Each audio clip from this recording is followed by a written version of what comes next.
Shows how little you know politics. Choose your destiny. You can go left or you go right. You can go forward, but never ever back. I want to hear your thoughts.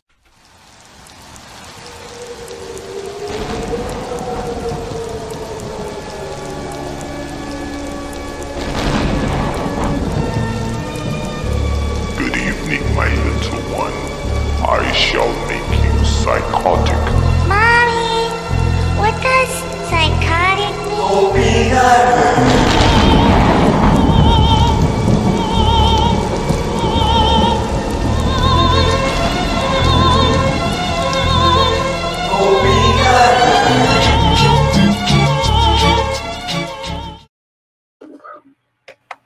I want to hear your thoughts.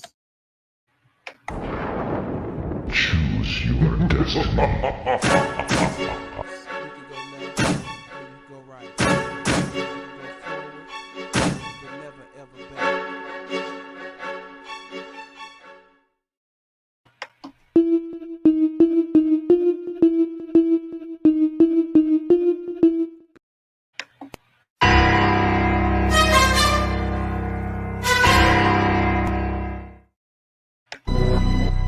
Yeah. Just woke up.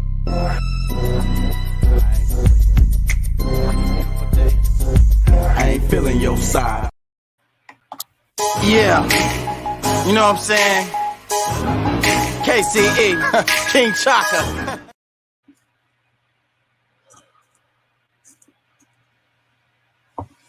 Hey, how y'all doing out there? How y'all feel? Remember, an educated public cannot be controlled. Learn to be active. The views and events expressed here are totally whack, not necessarily the views of anyone. ¿Cómo estás? Bien, bien, bien. Podemos ayudarnos más. Si se puede. Don't take my word for it. Look that mess up. Please. How y'all feeling? I feel good? Y'all feel good? Let's do it. So the name of the show today is January 6th and Epstein List. Now, if you guys watch the show, you know, we're going to cover politics, global events, trending news. We might get on some racial topics, but I like to make sure I cover whatever I put in the title. A lot of times I don't like to do titles like the one I have today because it's pressure. It puts pressure on me because I like to stand on my word. So it is what it is. Where do we begin with this? Should we start with January 6th or should we start with Epstein List? I know what y'all want. Y'all want to talk about Epstein.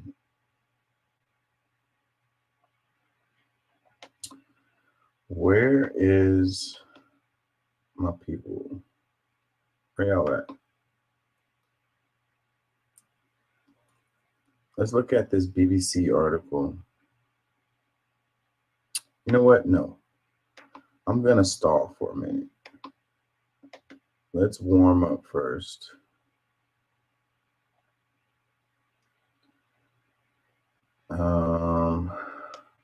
Give myself a chance to get into the groove.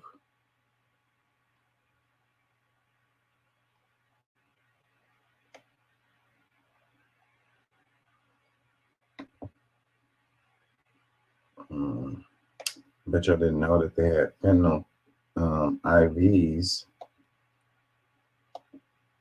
Let's look at some random stuff so I can warm up.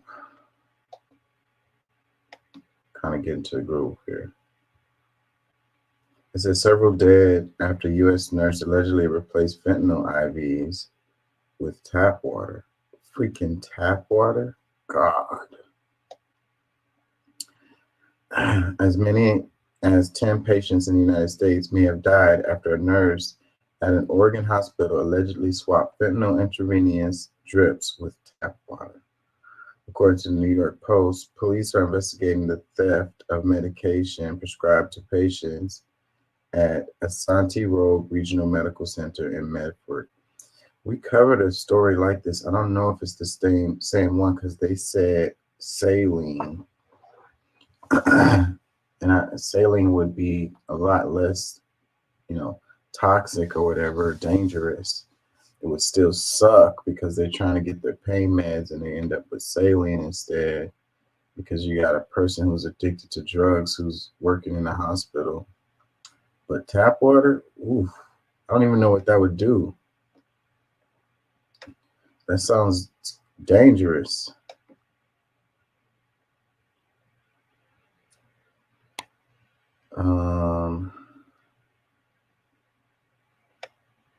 Yeah.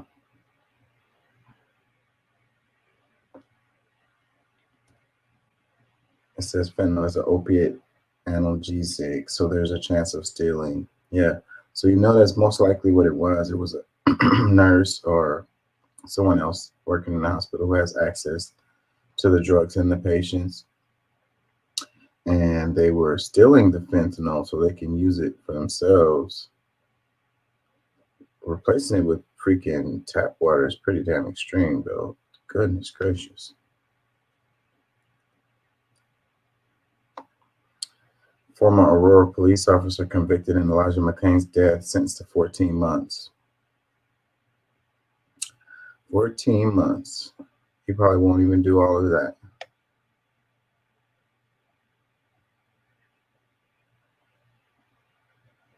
How do y'all feel out there? How y'all feel? Y'all feel good?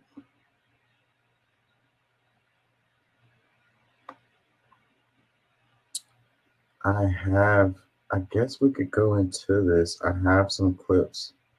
I think this is one of the ones. Yeah, this is one of the ones. Let's go ahead and go into it. Truths, and what it was going to be was an armed revolution. I mean, people died that day.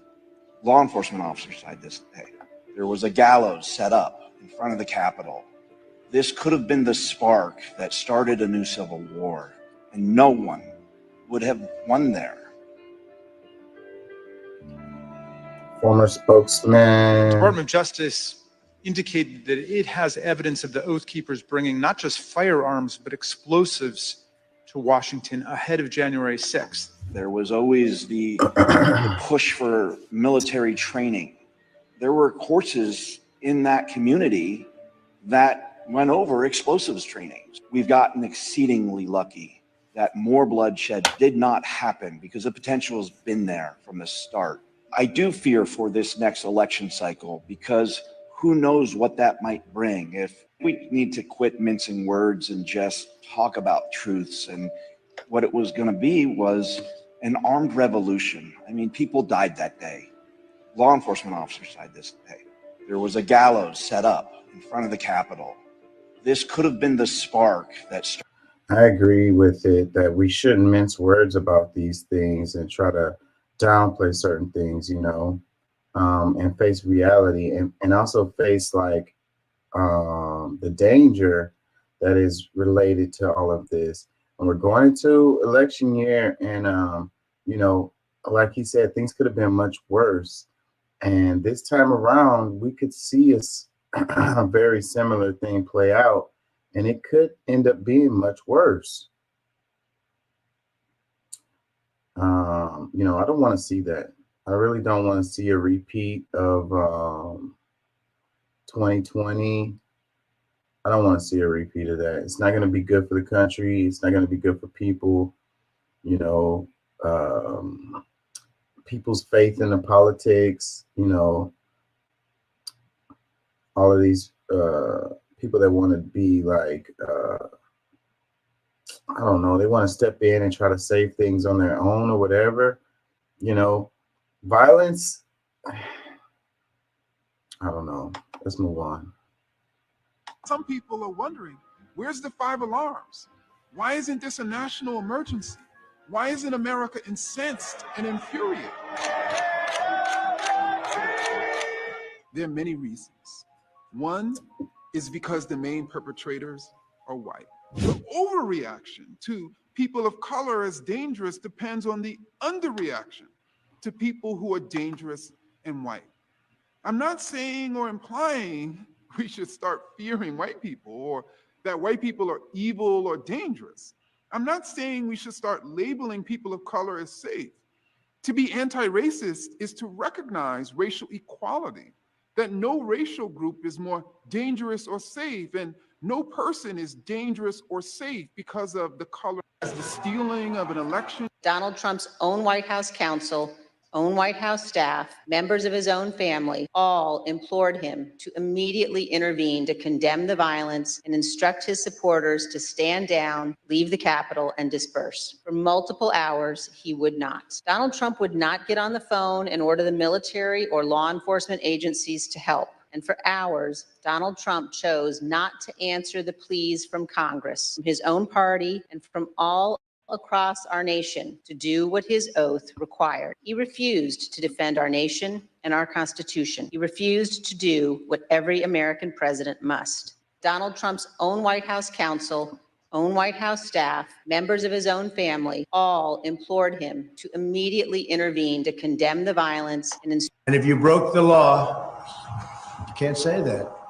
I'm not gonna, I already said you will pay. The demonstrators who infiltrated the Capitol have defied the seat of justice. It's defiled, right? See, I can't see it very well. But this election is now over. Congress has certified the results. I don't want to say the election's over. I just want to say Congress has certified the results without saying the election's over, okay?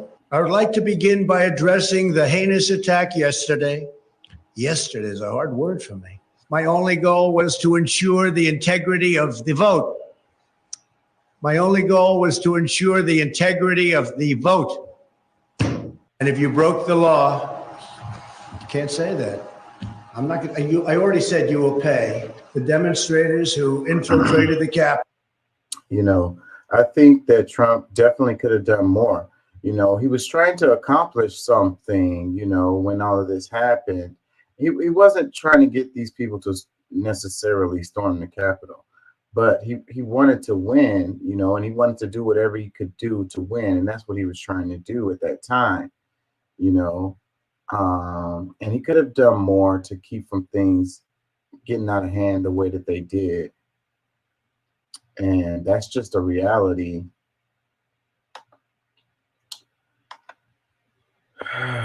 We gotta freaking face reality with stuff, or else things are gonna just keep getting worse.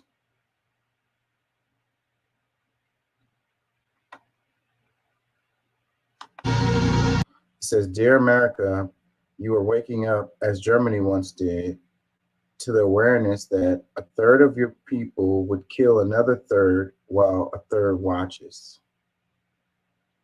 You know, I think that that third that watches are a huge problem. You know, when we stand by and allow atrocities, when we don't say anything, when we don't try to do anything about it, I think that makes us complacent in it. You know, we might as well be there doing it with the third that's killing the other third or whatever. You know, sometimes you do have to pick a side.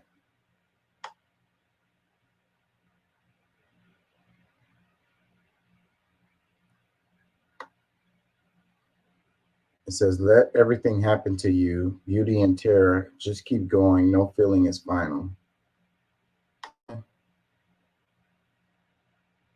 Okay. It says, "God doesn't care about virginity, the patriarchy does." Changed his hair.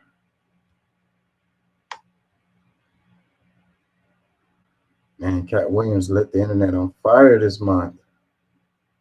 It says, Elon Musk in 2011 laughed at Chinese giant BYD's products and dismissed the company as a threat. BYD dethroned Tesla in the fourth quarter as the top EV maker, selling more battery-powered vehicles than the U.S. rival. Man, these electric cars are not the answer, y'all. It's not the answer.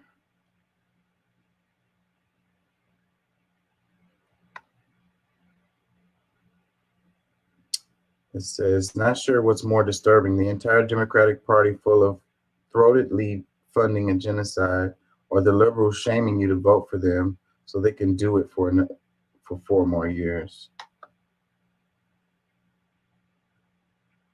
It says, bro, it's a different election. Bro, it's a different. This is 2024, bro. This isn't the last time, bro. Different election, bro. This will give you right. Just try. Just try it. I swear, bro. Just vote, please, bro. This is this time. This is serious this time. It's not like last time, bro. This time is more serious, bro. There are different elections, bro. Please. Man, that sounds like what they be saying right there. Like, oh man, every election is the most important election of your lifetime, and you have to vote for us, or the world's gonna come to an end. It says, after getting yelled at by enough liberals, I finally come around to the idea of supporting the lesser of two evils. Therefore, I would like to announce I officially stand with Hamas. Wow.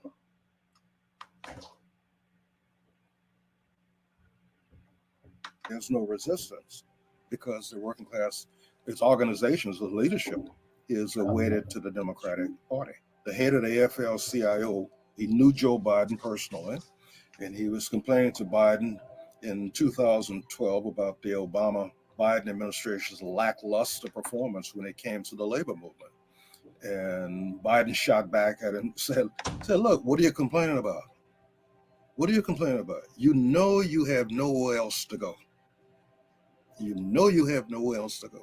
In other words, that's exactly because the working class was wedded to the Democratic Party, not willing to break, not willing to form its own independent political action. That only emboldened the Republicans and in the rightward direction also of the Democrats. Listen to our full conversation with August Nimps anywhere you get your podcasts. Who the hell is August Nimps? This graphic is pretty cool how they got the people just standing in line. You got Democrat in one door and Republican on the other door. It's the same building. It's like that graphic of the like slaughterhouse and 2 different doors, and they're all going to slaughter. That's what it makes me think of. It says Biden when his fellow Americans need health care. I'm too weak. Biden when Israel needs more weapons. Unlimited power. It says, I don't owe Joe Biden my vote. If anything, that MF owes me $600. Oh. Prospect, whatever, of their being elected. The workers must put up their own candidates to count their forces and to lay before the public their revolutionary attitude and party standpoint. They must not allow themselves to be bribed by such arguments of the Democrats as, for example, that by so doing, they are splitting the Democratic Party in giving the reactionaries the possibility of victory. The ultimate purpose of all such phrases is to dupe the proletariat. The advance which the proletarian party is bound to make by such independent action is infinitely more important than the disadvantage that might be incurred by the presence of a few reactionaries in the representative body. Listen to our full conversation. Not exactly sure what he was getting at there. It says the working class needs a party. I agree with that. How do we do that though? How do we come across that? And then, if we ended up with a party and it called itself the Working Class Party or something, it's crazy how they do that with those names. It would absolutely not be the Working Class Party. It would absolutely be something else. And that would just be the name. And it would work. It would work. Even if they were working completely against working class people, and had no working class people involved in it. You know, I think that regular folks should get some of these positions. People that don't even want it. We talked about it on the show. How like, you know, like even like for president, somebody that doesn't want to be president, literally, like make them be president. You know what I mean? They would most likely do a better job. All of this corruption. The people that get in there, they have an agenda. They have stuff that they're trying to do or whatever. A person that doesn't have an agenda, they're more likely to like get some stuff done. It's like, so let me get some stuff done so I can get up out of here. Like, you know, I don't know if I have the clip, but it was about this one of these. He used to be a congressman, and he was complaining about the salary that the Congress people get. I want to say it's like 300,000 somewhere up in there, and he said it's not enough. It's not enough for them to live. And they should get paid more. That's what he was saying. So, but then like that's way above the average pay for the average, American citizen, far above. And it's like, the way I look at it, if you want to make money, then go do a job where you make money. If you're going to be a public servant, then how much you're getting paid shouldn't be your motivation for that job. Your motivation for that job is so that you can get, help people or whatever, like make changes, help write legislation or whatever. Like, you're not in it to get paid, So this is also what leads to all of the corruption. These people, they're trying to get paid. The thing came out where the market, again, this for 2023, they did better than the market for trading. And it's like, of course they did. They freaking privy to information. They actually draw up legislation that affects these industries, and then they get to freaking trade in those same industries. Of course they're gonna freaking beat the market.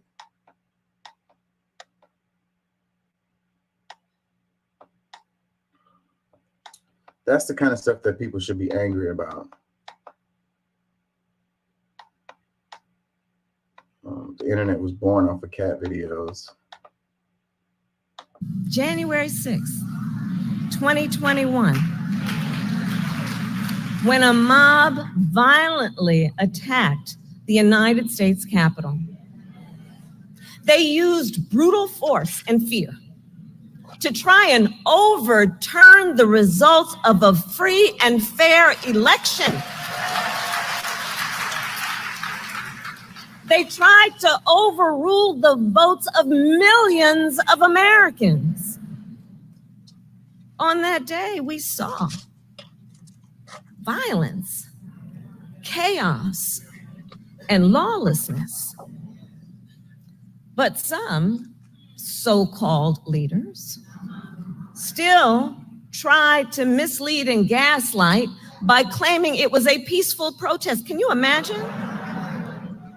Like we weren't watching? These extremist leaders say that the group was led by, quote, great patriots. Is that how you define who loves our country? On January 6th, we were reminded that even though, yes, we have come a mighty long way, we still have far to go. And we still have work to do. I ask you to remember where you were 3 years ago today, January 6th. So they're whipping out Harris. Why does it sound like she's at church? Have she's been working on her, somebody's been working with her speech patterns or whatever. Like, she's getting better at it, I think, I don't know what that means. I don't know what I can extrapolate from that, but, she's coming across as like a pastor in this little speech that she's doing here, which is kind of interesting. And then, they're whipping her out. Biden seems like he can't freaking say a sentence without stumbling over his words. So then they're like, okay, here, Kamala, you got to get better at your speech, and we'll just whip you out there and get you to, read those lines that we want Biden to say. And you need to land those lines. So this is her page. She's promoting herself. Yeah, I don't know what to say about it. Uh-oh, what did I do? Kamala. Nobody likes her. She might end up being president. She's next in line now. Occupy Democrats, it says, why there is a border crisis in 2023. In 2022, Republicans voted against necessary border funding, opposed $7.2 billion for Border Patrol operations, including for hiring $65 million for 300 more Border Patrol agents and $60 million for additional personnel at ports of entry. Republicans created the current problem so they could use the border as another fear-mongering dog whistle against Biden. Republicans, not their party, not America first. Occupy Democrats posted this. You know, there is the thing, and I was covering it in a show yesterday about all the money that they're trying to send down there. And the Republicans are like, no, we don't need that money. We need Biden to come to the border, okay? Biden can come to the border and you can use that money too.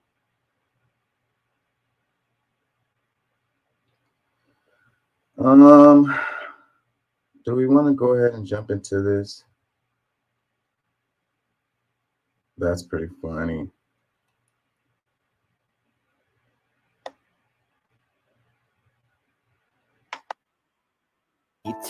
Is the same as a Schumann resonance, 7.83 hertz. You're absolutely connected to the earth beat, the heartbeat.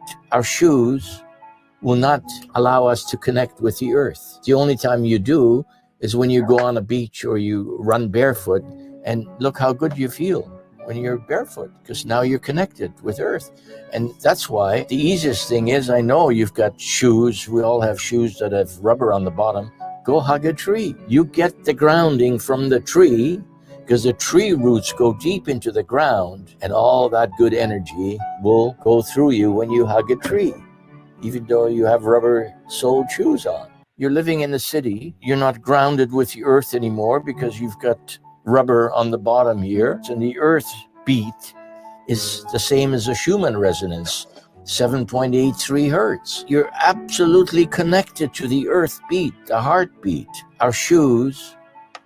I've talked about this before in the past, and it's crazy to me how calling somebody a tree hugger is like a derogatory term, like it's a put down, like you're a tree hugger. And you know, I'm like, call me a tree hugger, that's fine, I'll take that, you know, actually kind of like that, you know. But the part about being grounded in the rubber, it's something with that, because we could use other materials. There's, you know, there goes, let me put on my conspiracy theory hat for a second.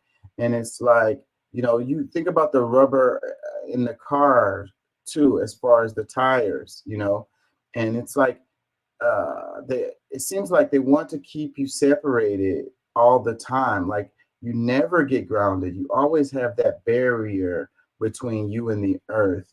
You know, and like, what does that do? It separates us from nature, you know, it leads us to be off balanced, you know, it leads us to make bad decisions, you know, it leads us to, you know, not care, you know, and not realize that we're connected, to forget. You know, when we forget, then we do things that aren't in our best interest. You know, what's in the best interest of the earth is also in the best interest of us. We were born out of the earth, you know, and the health of the earth is the health of us.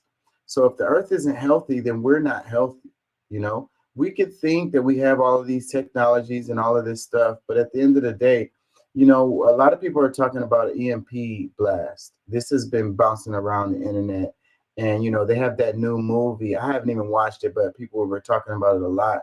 I can't think of the name of it right now, but in that movie, they were talking about what would happen if it was an EMP blast, and like the internet and the lights and stuff went out. And if they, this guy made a report. He said if it went down and it lasted for 6 to 9 months, 80 to 90% of Americans would die as a result, you know. And it's like I say, our technology is really cool, but it relies on certain things, you know. And if those things that our technology relies on, we're back in the Stone Ages in a heartbeat like that. And then now you got to deal with life as it is, you know. And I think that us as humans, throughout our evolutionary process, we were prey animals, really. You know, think about it. We don't have any sharp teeth or sharp claws. We don't really have fur to protect us from the weather. Like we really like we're not very equipped to survive in the wild without all of our technology, you know. So I think that, you know, now we kind of dominate the earth, at least through our perception. But the majority of our evolutionary process, we were like prey animals. And I think that's why we have some strange fears. Like we have extreme fears of like snakes and stuff like that. And that's because those were the animals that was tearing us up as you know, through our process of evolution, you know. So we still have that ingrained into us, the fear of that stuff, you know. Just being exposed to the weather is enough to take us out. Shelter is a need to survive. Let's go ahead and go into this. Let's jump into this. Let's stop let's stop lollygagging. I think I've kind of warmed up some. Let's jump into this Epstein stuff. I got a BBC article I think is pretty good. I didn't read this whole thing, but there's multiple articles, so I scrolled around and I came up with this one, and I think it's pretty good because the thing is that people say the names on the list, and just because the name is on the list doesn't mean that they were involved in some kind of nefarious activity. These names came out of these court documents, and sometimes the people were named as like they didn't have anything to do with what, you know, anything really. But because their name is in the documents, people are jumping on it, and that's what I don't like about the internet, how people do these clickbait videos or whatever, and then they're like, oh, such and such name was on the Epstein list. And then you automatically kind of like put two and two together in your mind and say that that person was doing shady things with Epstein on his island or whatever. But that was not necessarily true. And we don't have no real evidence of that. Just because the name is on the list is enough for people to, you know, come to that conclusion. And people don't take the time to actually look at the stuff. And a lot of these people know what's going on and know the truth or whatever and has looked at these documents, but they use that stuff as clickbait to get some views. So really, really shady stuff. Let's look at this. Jeffrey Epstein list, who is named in court filings. So that's where this list, the new stuff has come out, because they were redacted before. You know, how they black out the names or whatever. So the court documents were filed, but the names on there were blacked out. And a lot of the information isn't necessarily new because these is old court stuff. And some of the stuff you could come to the conclusions on your own by reading the documents and reading around the blacked out, redacted stuff. And that's what people did, you know, a couple of years ago when this stuff was available, and we already knew a lot of this stuff. So, but now it makes it more clear when they, you know, when they take away the redacted, and you can actually read the documents with the names there. So it says the names of dozens of people connected to the late sex offender Jeffrey Epstein were made public with the release of court documents. Who are they? Public figures, including Prince Andrew and former U.S. President Bill Clinton, are among the associates, friends, and alleged victims named in the 900 pages unsealed on the order of a judge in New York. Both the former U.S. president and the British royal deny any knowledge of Epstein's crimes. It says many names in the documents are mentioned in passing as part of various legal proceedings, and their inclusion does not suggest wrongdoing related to Epstein. I really want to stress that. I really want to stress that. Like a lot of these, some of these names just kind of came up, and it doesn't, they were not saying these people were involved in shady stuff at all. But people are reporting this, and just saying that these people's names are on there is enough for people to come to the conclusion that these people are doing wrongdoing. And that's not fair. That's not right. That's misleading people, and that's shady. It says they contain no major new allegations about Epstein nor revelations about his associates. So, like I said, a lot of this information is old. It's kind of crazy how the internet has gone crazy over this stuff, because a lot of it is it's really old. It says Epstein took his own life in jail in 2019 while awaiting trial. His friend and former girlfriend, Ghislaine Maxwell, is serving 20 years in prison for child sex trafficking. It says, who is now named in the documents. Where y'all at? Where y'all at? Where my people at? I know this is what y'all want to sink your teeth into. So one of the main big names is Prince Andrew. It says, the court papers include the testimony of Johanna Schoberg, who describes meeting Prince Andrew at Epstein's home in New York in 2001. Her statement, which had previously been partly revealed, describes an encounter in which she claims Prince Andrew touched her. Miss Schoberg, then aged 20, had been at a college when she had been recruited by Maxwell. Initially, she believed as an assistant before finding that she was encouraged to deliver sexual massages for Epstein, which she resisted. So yeah, the way they did it, like they would get these girls and they would tell them, we're going to pay you, and all you have to do is like stuff that's not too crazy. But then once they get them in there, then they gonna offer them more money to do shady stuff, and and then you go down that road. It's kind of what happens a lot of times with prostitution. When you got pimps or whatever, they do this thing where it's like, they're your friend, they're cool with you, and they help you or whatever, they guide you or whatever, and then it's like easy work or whatever, and then things gradually just become more intense. So it says, what do documents say about Prince Andrew? Prince Andrew was rejected any wrongdoing, including in his later settlement with Miss Giuffre in 2022. In that settlement, Prince Andrew had said he regrets his association with Epstein and commends the bravery of Miss Giuffre and other survivors in standing up for themselves and others. So these are little taken out from the court documents right here. All right. So Joanne Schoberg, at one point, Gasoline told me to come upstairs, and we went into a closet and pulled out the puppet, the caricature of Prince Andrew, ... Question, and what did the puppet look like? Joanne, she says, it looked like him, ... And they decided to take a picture with it, in which Virginia and Andrew sat on the couch.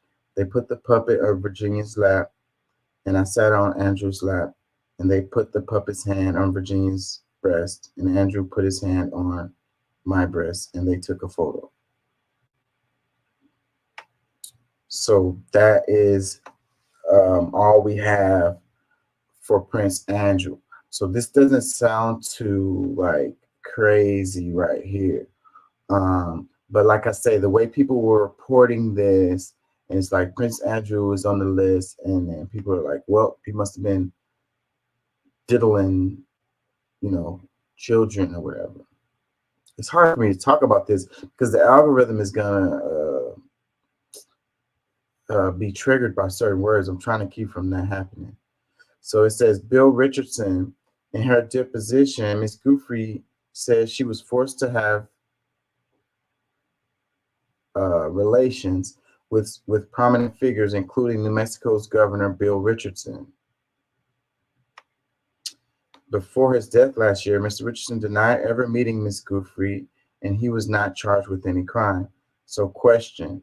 It says, Ghislaine Maxwell told you to give a massage to Bill Richardson, correct? She says, correct. Question. When did Ghislaine Maxwell tell you to give a massage to Bill Richardson? She answers, I don't know dates. So that's all we have on this. But that is kind of damning right there. Even though it doesn't sound too crazy, this is the way it works, and that's the road that you go down. So it starts with the massage. The next one, it says Bill Clinton. The former U.S. president is mentioned a number of times, but there is no suggestion of any criminality. Joanne Stroberg, one of Prince Andrew's accusers, testified that Epstein told her that Mr. Clinton likes them young, referring to girls. Another woman, Virginia Giuffre, who brought the lawsuit at the heart of these court documents, also mentions the American politician several times.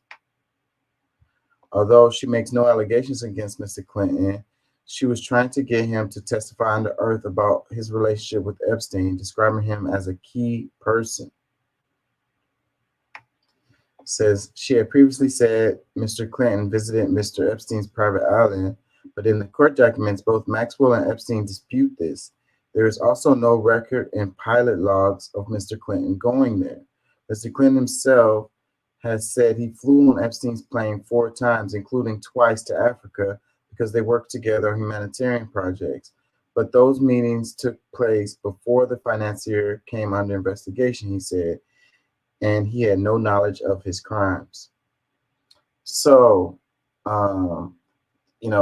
they make Bill look really shady with this situation too. Like, he was one of the main names that popped up, and everyone jumped on it and was like, yeah, it kind of makes sense or whatever. But right here it says there's no record in pilot logs of Mr. Clinton going to the island. So they have to have those when it comes to who was on the plane. Like, those records are there, So I think that if Clinton was going back and forth to the island, there would be pilot logs of that happening, But then on the other hand, we know that it was things happening on the planes also. So you didn't necessarily have to go to the island to do shady things. The plane is flying from the East Coast to the West Coast, and while you're in the air, like, the laws are different and everything is different. So yeah, that's an opportunity.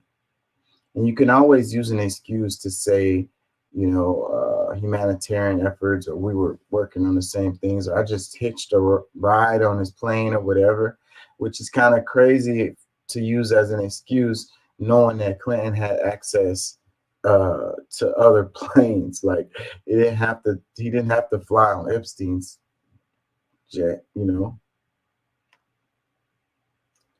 Donald Trump. It says the document also includes testimony about Donald Trump from Ms. Stroberg about a diversion Epstein's plane made to New Jersey to visit the businessman in 2001 at one of his casinos. When pilots said their plane could not land in New York and would need to stop in Atlantic City, Epstein said he would call up Trump and drop by to see him, she said. The documents contain no alleged wrongdoing by Mr. Trump. Ms. Stroberg is asked whether she ever gave Mr. Trump a massage, and she said she did not.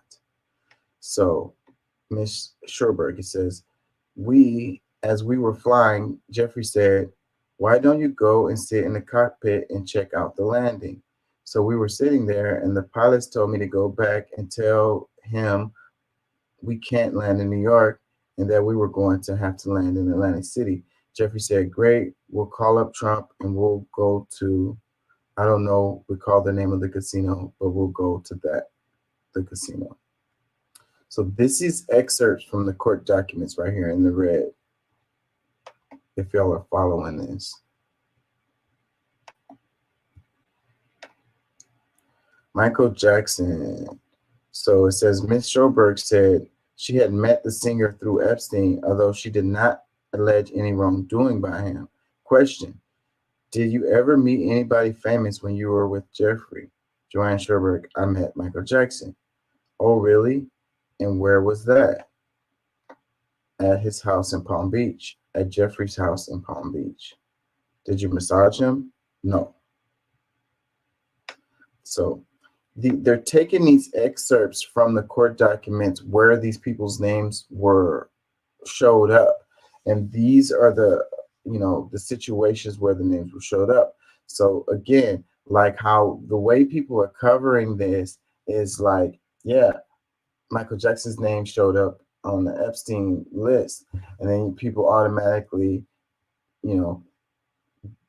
jump to the conclusion that it was saying that Michael Jackson was doing something or whatever. But that's not what this is saying right here.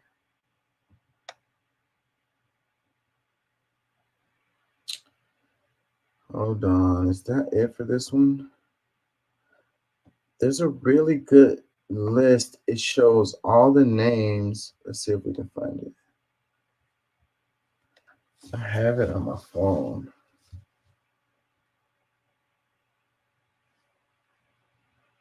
Give me a second, y'all. The Independent. The Independent.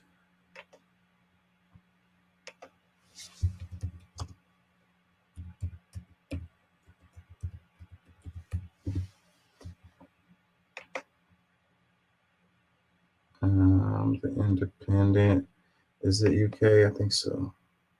Independent. Does it have a search on here?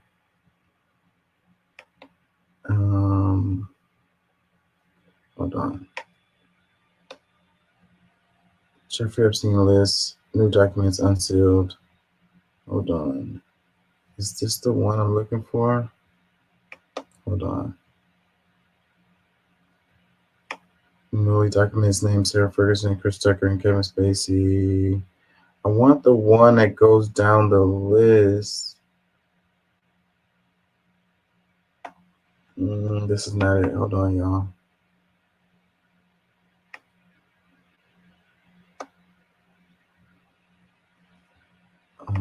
I can't share my phone thing, so I have to do the search separately, and it's annoying. Oh, here it is. I think this is it. Yeah, I think this is it. Okay, let me share.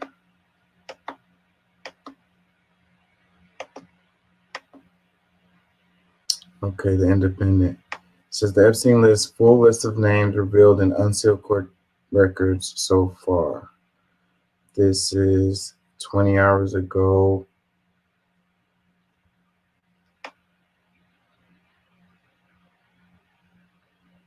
Let's just read it and see if we can. Do they have a video in here? It says Prince Andrew and Bill Clinton. Hold on, I think there's a video in here.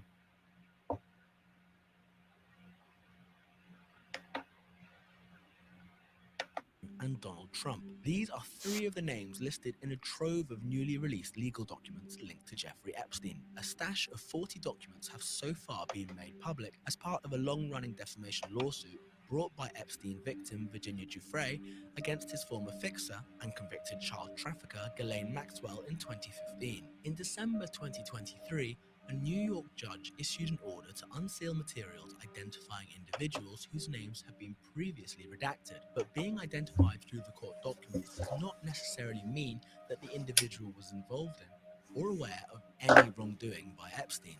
Among the names are high-profile figures like former US Presidents Bill Clinton and Donald Trump and Prince Andrew, all of whom had already been publicly tied to Epstein.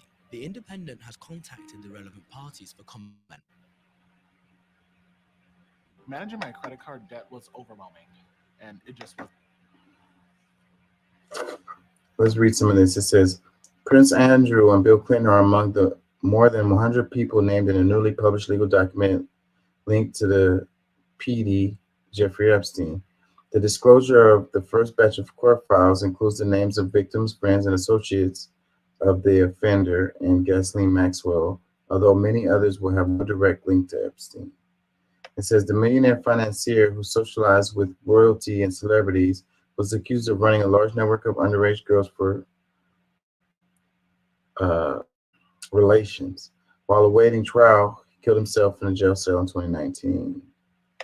Says the legal documents relate to the defamation lawsuit brought against Maxwell in 2015 and were published under the judge's order on Wednesday. The second tranche of documents released on Thursday evening did not shed much new light on the case and included many of the names previously made public. Further documents unsealed on Friday are currently being reviewed by the Independent. Wait, what is this?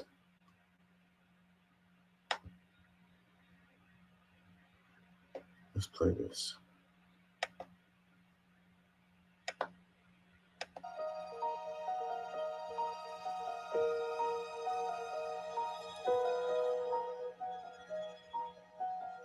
It's just saying what the article was saying that I just read.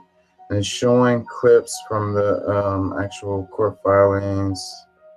It's about the People on the defamation. inside are going to keep coming up with these ridiculous excuses, like his arm was elongated, or the photo was doctored, or he came to New York to break up with Jeffrey Epstein. I mean, come on.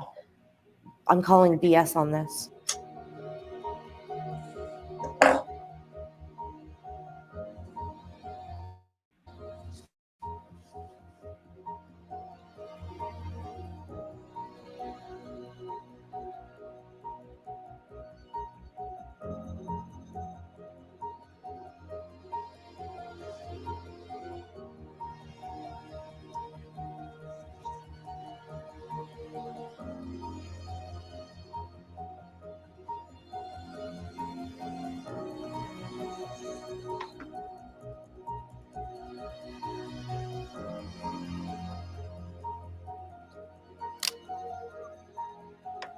And just having a bunch of photos of Epstein and Trump in the photos together isn't like incriminating Trump. I would have to say, Trump was on the scene, he liked to be that guy, and Epstein was on the scene, so them being in photos together, a lot of photos together, doesn't necessarily mean, what people are trying to say that it means.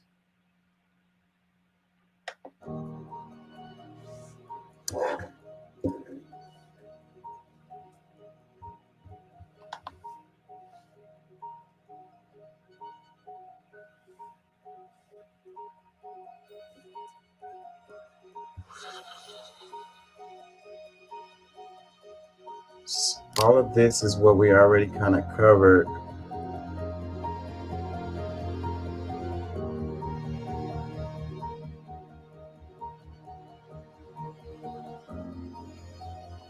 And it's showing the clips that we just read from the documents for these main big names that were in there.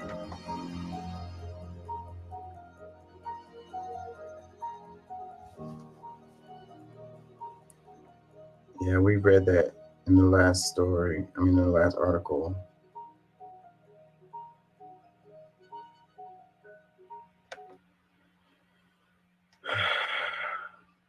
Only reason why I'm covering this is because everybody is all interested in it, but I'm not gonna say it's a nothing burger but it's almost, because this stuff was already out.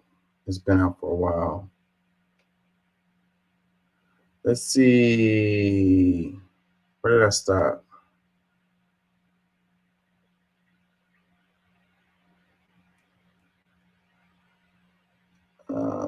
Prince Andrew appears prominently in documents mentioned previously reported accusation that he groped Joanne, which he denies. Former U.S. President Bill Clinton and Donald Trump are also named, with neither accused of wrongdoing. Judges, court staff, and legal representatives are not included. So, okay, here's a list of names. Let's read these names. It's a lot of them. Let's read these names. So I want this to go away because this is in my way. How do I make this? Okay. It says Ghislaine Maxwell, Epstein's former girlfriend, convicted in 2021 of sex trafficking in connection to Epstein activities. So these are the list of names that shows up in the court documents, and then they're just going to give like a little gist of who they are and what the connection was. It says Andrew Albert Christian Edwards, Prince Edward, second son of Queen Elizabeth II of Great Britain. Bill Clinton, former U.S. President. Donald Trump, businessman, former U.S. President. Hillary Clinton, former First Lady to Bill Clinton, U.S. Secretary of State under Barack Obama and U.S. presidential candidate. David Copperfield, American stage magician. John Connolly, New York police detective turned investigative journalist who investigated Epstein. Alan Dershowitz, prolific lawyer and pundit who represented Epstein in 2006. He is, this one is an interesting deal. Anyways, Leonardo DiCaprio, actor and film producer, famous for his roles in Titanic and Inception. Al Gore, former U.S. Vice President under Bill Clinton. Stephen Hawking, British physicist and science author. The stuff they were saying about Hawking, oh my God, I can't probably say it here on the show, but yeah, there's something there with that one. Ehud Barak, former Israeli Prime Minister. Michael Jackson, famous musician known as the King of Pop. Marvin Minksy, artificial intelligence pioneer. Kevin Spacey, actor known for his role in Seven and The House of Cards, found not guilty of sexual assault in 2023. This guy here his name keeps popping up related to situations like this. And it's like, how many times do you have to be involved in something shady for it to, clearly be that you be involved in shady stuff? George Lucas, American film director and creator of Star Wars saga. Jean-Luc Brunel, French model, agency boss, and alleged Epstein co-conspirator who died in apparent suicide while awaiting trial. Yeah, that one is interesting too. This one is interesting too. So this guy died in similar circumstances to Epstein. Cate Blanchett, Australian actor who starred in The Lord of the Rings and Tar. Naomi Campbell, British model. There's some stuff with that one. Sharon Churcher, British journalist. Bruce Willis, actor famous for his role in Die Hard and The Sixth Sense. Bill Richardson, former governor of New Mexico. Cameron Diaz, actor who starred in Shrek and There's Something About Mary. Yeah, when they say Hollyweird. It says Glenn Dubin, an American hedge fund manager who was allegedly friends with Epstein. Eva Anderson Dubin, former Miss Sweden and wife of Glenn Dubin, who once dated Epstein. Noam Chomsky, linguist and political philosopher. Yeah, there was a big whole thing related to that. Chomsky was like, I didn't know that the guy was whatever. But then it's like, it's hard to believe that when people say that, I'm a fan of Chomsky big time. But at the same time, I can't, when people say, I didn't know this guy was, like shady and doing all of this kind of stuff, it's like, that's hard for me to believe. Tom Pritzker, American tycoon and philanthropist. Chris Tucker, American comedian, actor known for his role in Rush Hour films. Sarah Ferguson, Duchess of New York, former wife of Prince Andrew. Robert F. Kennedy Jr., American politician and conspiracy theorist. Why they call him a conspiracy theorist? That's funny how they put that as his description. I don't think that's fair to do that. But yeah, his name, there's something with that. And I'm sure this is going to be a problem for him going forward. James Michael Ostrich, Jean and Maria Alessi, husband and wife working at Epstein's home in Florida. If they worked in his house, they saw a lot of stuff. They had to be involved in stuff. At the very least of not like witnessing crimes and not reporting them. Janus Banasi, I can't say these names right. I'm sorry, y'all. Served as Epstein's Palm Beach house manager. Again, if you're freaking that close to Epstein, you definitely saw some shady stuff, and or was involved in it. Bella Klein or Klein, documents differ, a former accountant in Epstein's New York office. Yeah, all the people that worked for him, yes. Leslie Groff, documents differ. Epstein's former secretary, who was named as a co-conspirator in his 2008 plea deal, but reportedly would not be charged.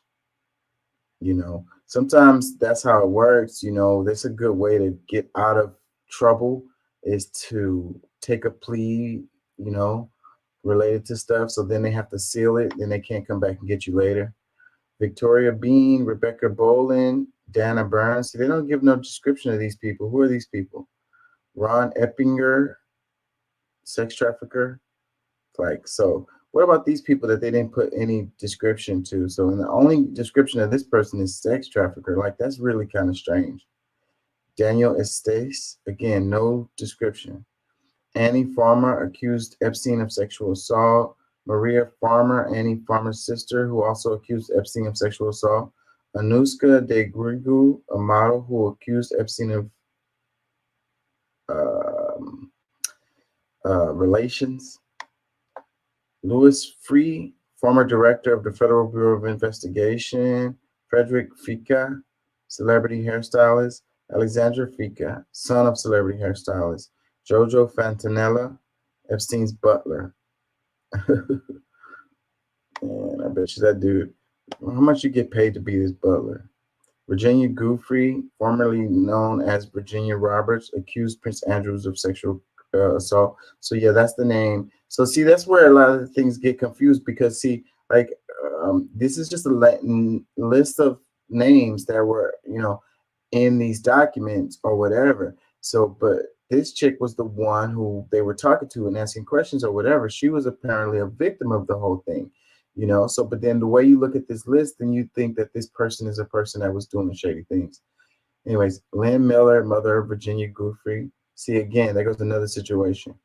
Crystal Figueroa, sister of Anthony Figueroa, who dated Virginia Giuffre in the early 2000s. Anthony Figueroa, Virginia Roberts' former boyfriend. Eric Gainey, Meg Garvin. See, Eric Gainey, no description. Represented Virginia Giuffre. Sheridan Gibson Butt, Rose Gow, Maxwell's press agent. Fred Graff, Robert Giuffre, Philip Gudrun, Alexandra Hall, Joanna Harrison, Shauna Harrison, Victoria Hazel, Brittany Henderson, Brett Jaff, Forrest Jones, Sarah Killen, Epstein's former assistant and named as an unindicted co-conspirator in a 2008 plea deal. Adriana Ross, Epstein's former assistant, named as an unindicted co-conspirator 2008 plea deal. Carol Chris, Dr. Stephen Olson, Stephen Kaufman, that's a name. Wendy Lay, author. Peter Listerman, Tom Lyons, Nadia Makinkova, alleged friend of Epstein's, named as an unindicted co-conspirator of 2008 plea deal.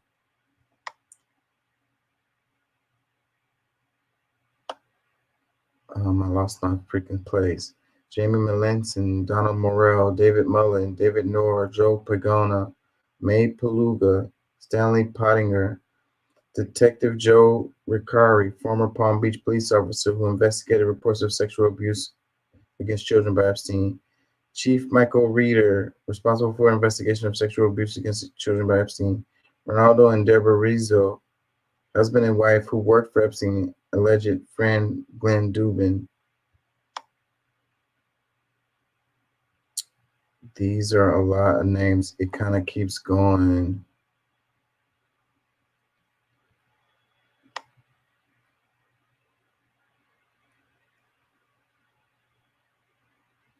It says this story is developing and will be updated regularly as the Independent learns more.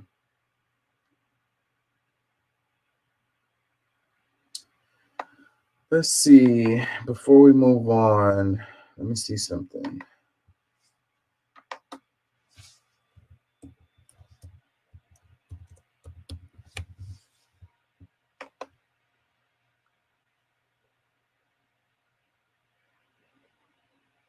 228, Fox News.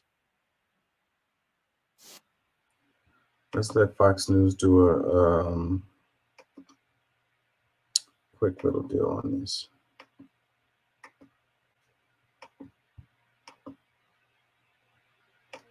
late sex offender Jeffrey Epstein has just been released. We've been combing through this. Nate Boy has been helping us do so. He's live from our New York City newsroom. What are we learning here, Nate?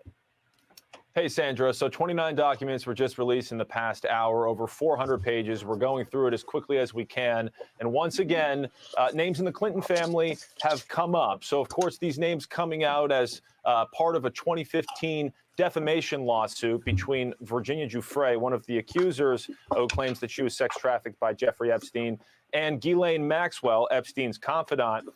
Names that were searched, or at least discussed to be searched through Maxwell's phone as part of that defamation case include Bill Clinton, Hillary Clinton, Prince Andrew.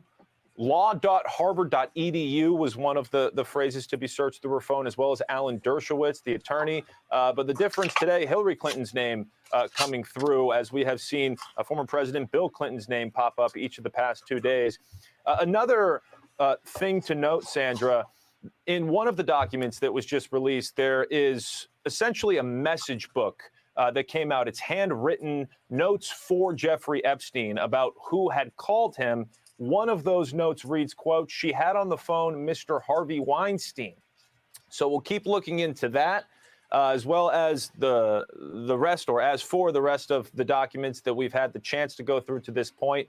They explain through depositions a lot of the recruiting process for a lot of these young girls, some of them recruited by Virginia Giuffre's ex-boyfriend. Many of the girls described at Epstein's home under the age of 18, some of them from different countries.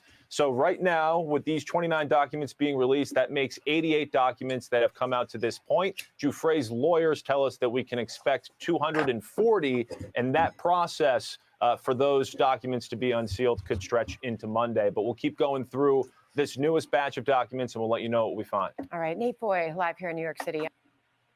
Yeah, I'm gonna move on. So they act like these are new documents, but they're not really. It's old documents, but they have names that were redacted and they're no longer redacted. So that's what makes it seem like it's new, but it's not really. I want to move on.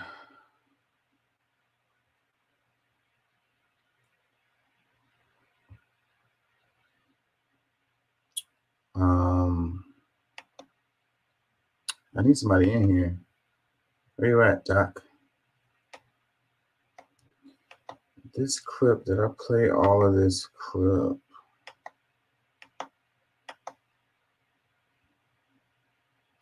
Mr. Talib Kweli, I did play that.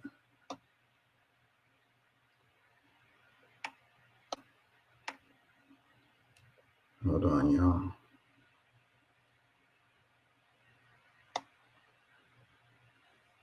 Let's share this. Am I sharing? Let me share. Let's do this. I might want to do some headlines. I think I'm going to do some headlines after I do this.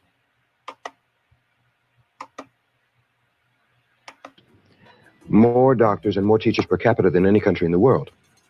And they have succeeded in these areas, and it's all state supported, which means people don't have to put money out for the medical care or for, they of course pay the cost indirectly as a whole society, but they don't have to pay the bill in the hospital and so forth. And so that cannot be allowed to stand. It's a very bad example for the United States and for all the third world people in the United States. After all, we're becoming a third world country very fast, if not already, you know. Not already, yeah. And so there's a very large mass of people out there who can look at Cuba and say, well, if they can do it, and on a per capita income of $2,000, $2,500 a year, where ours is $22,500 a year, what's wrong with our system? I mean, maybe we ought to consider an alternative. That's why Nicaragua, Sandinista Nicaragua had to be destroyed. Exactly. They were a bad example, and that's why Grenada had to be destroyed, because any movement that comes to power with the idea of providing for all the people and of escaping the control of the United States and its economy, let's say the corporations and so forth, then that is bad news here in the United States in the upper circles of power. So did y'all hear that? Cuba has more doctors and more teachers per capita than any country in the world. And they have succeeded in these areas, and it's all state supported, which means people don't have to put money out for the medical care or for, they of course pay the cost indirectly as a whole society, but they don't have to pay the bill in the hospital and so forth. And so that cannot be allowed to stand. It's a very bad example for the United States and for all the third world people in the United States. After all, we're becoming a third world country very fast, if not already, If not already, yeah. And so there's a very large mass of people out there who can look at Cuba and say, well, if they can do it, and on a per capita income of $2,000, $2,500 a year, where ours is $22,500 a year, what's wrong with our system? I mean, maybe we ought to consider an alternative. That's why Nicaragua, Sandinista Nicaragua had to be destroyed. Exactly. They were a bad example, and that's why Grenada had to be destroyed, because any movement that comes to power with the idea of providing for all the people and of escaping the control of the United States and its economy, let's say the corporations and so forth, then that is bad news here in the United States in the upper circles of power. So he said those are bad examples. So, bad examples meaning that it's actually a good example, of other ways to do things. And they don't want the American people to go down that road in thinking that there's alternative ways to do things, that actually work. And that's the reason why, like, people always use the excuse, the example of like Venezuela, and they're like, we don't want to be like Venezuela. But then it's like, how much American influence led to Venezuela being in the position that Venezuela is in? Cuba is another example. They can't let, especially if it's in the hemisphere, if it's close to the United States, like geography wise, like having examples of other ways to do things that work, that don't support the corporations, you know what I mean? That don't allow the corporations to just plunder and everything be about profit for private capital, So that's what it is. And that's the reason why they have to, make these countries look like they are backwards and that they're not successful and that their healthcare system doesn't work and that their economies don't work, that they have inflation problems and all of this stuff.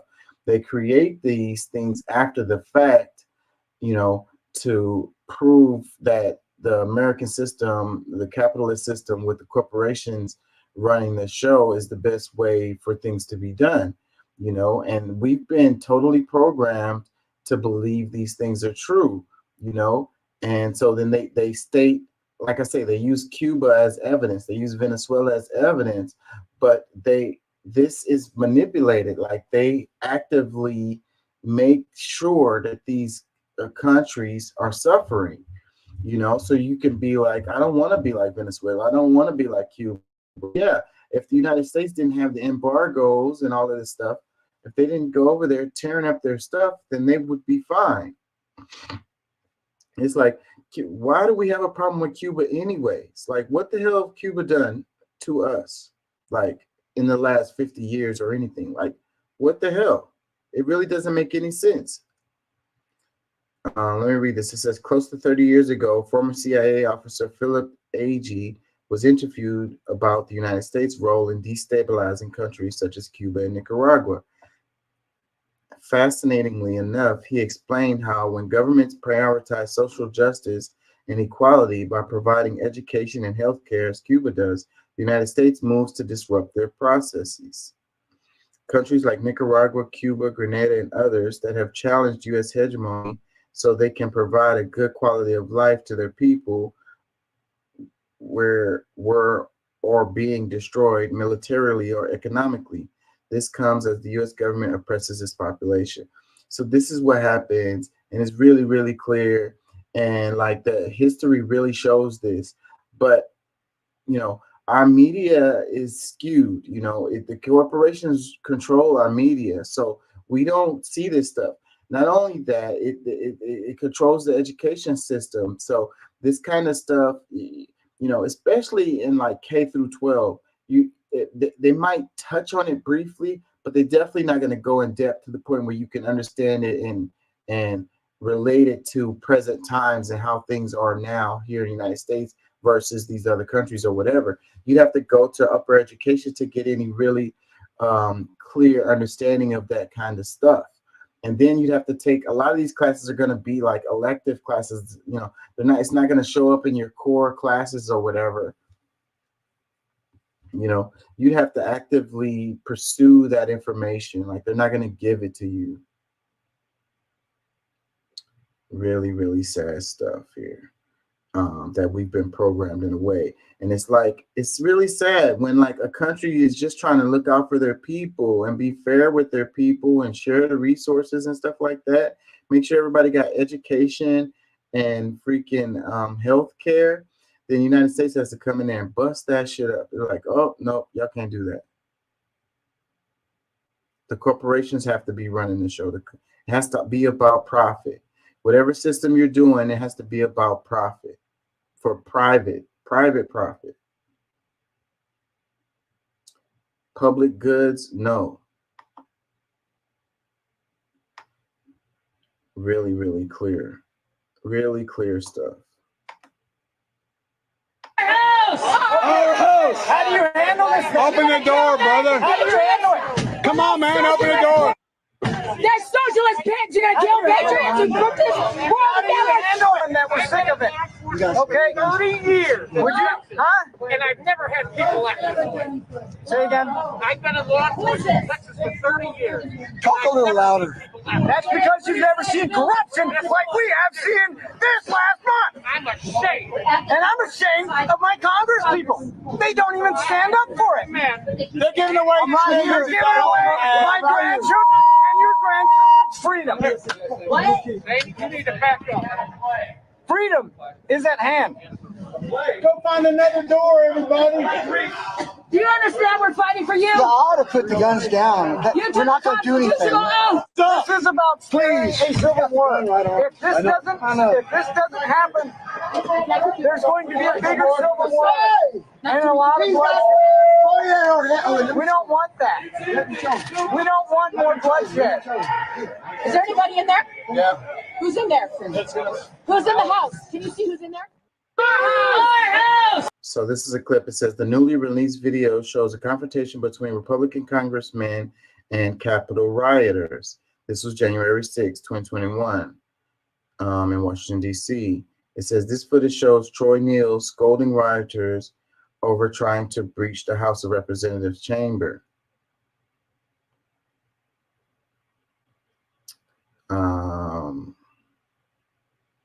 It says officers were seen pointing their firearms at the mob as they tried to force their way inside.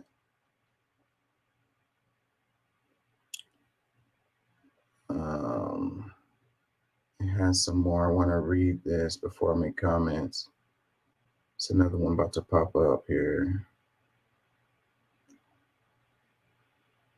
This was an intense situation. You could just feel the energy coming off of it.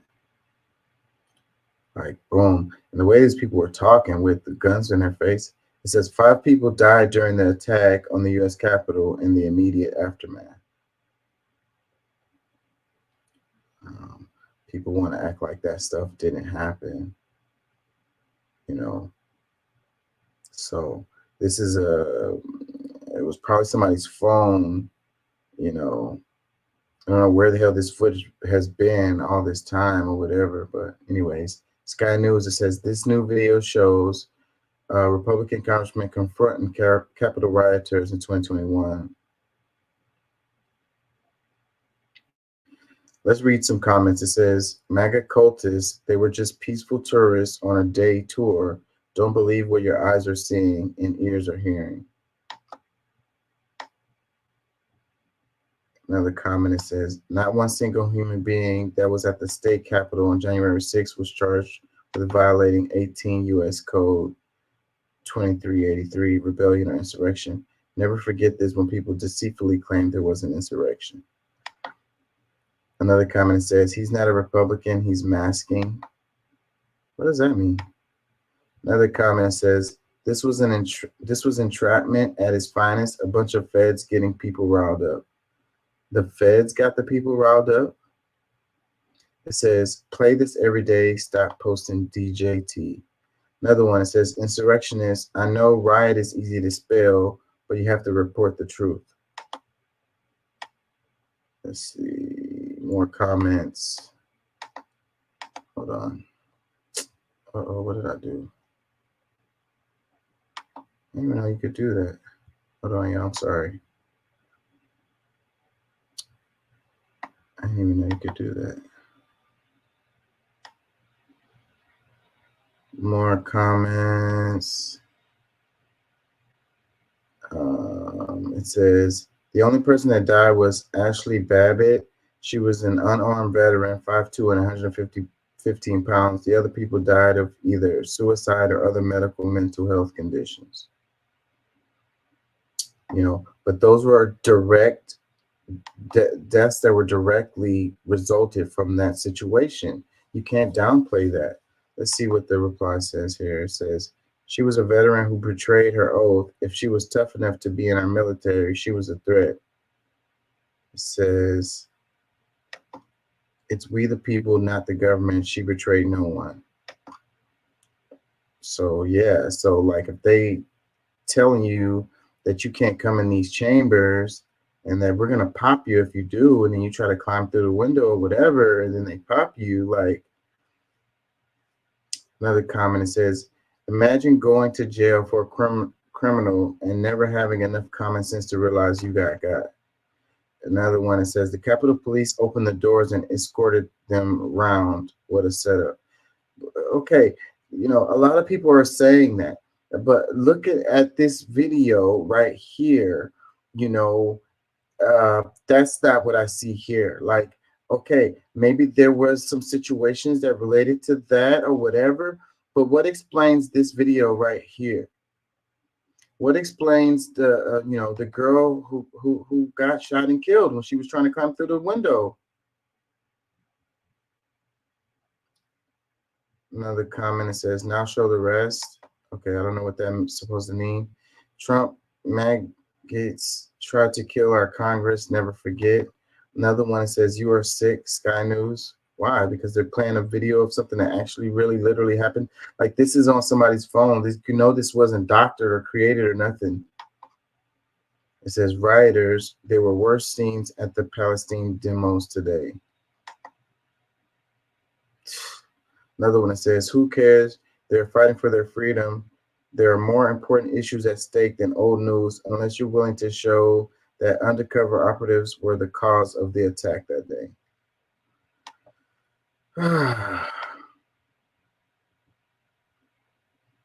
Like that first comment said, like, don't believe your lying eyes. Another one says, was the director of this script Pelosi? How did these people get to these kind of conclusions? Like, Pelosi somehow was manipulating this situation that we're seeing in this video. Like this wasn't real. Like, this was a set and people were following a script, and that's crazy talk. That's insanity.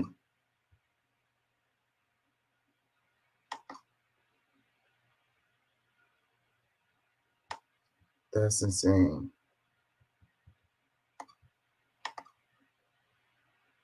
It was a very interesting day because they don't report it properly.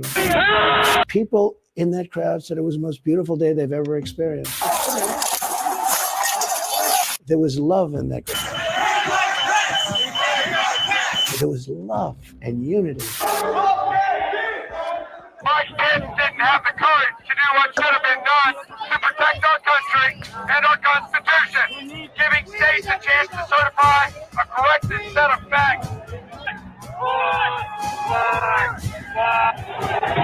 I call them the J6 hostages, not prisoners. I call them the hostages. There'll be a lot of pardons and commutations of J6 defendants, January 6 defendants under your administration? Yes, absolutely. They were there with love in their heart. That was an unbelievable, and it was a beautiful day. It was a beautiful day.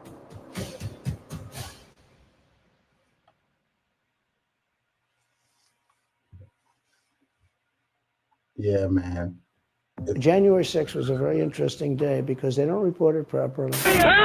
People in that crowd said it was the most beautiful day they've ever experienced. There was love in that crowd. There was love and unity. My kids didn't have the courage to do what should have been done to protect our country and our Constitution, giving states a chance to certify a corrected set of facts.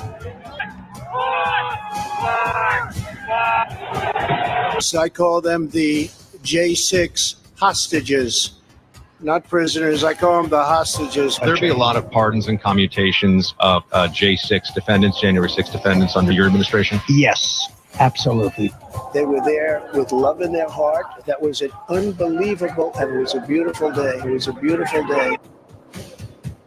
I don't understand how we can get to a point where we're so partisan that we can, two people can see the same event and like totally see it different, as far as like let the media just spin things in a way that you don't even like. I don't know. It's like people have turned off their brain when it comes to this kind of stuff. Like, you know, just because it's my guy or whatever, there's people that I support or whatever, that I'm gonna look past the stuff that they do that was terrible or whatever. Like, you know,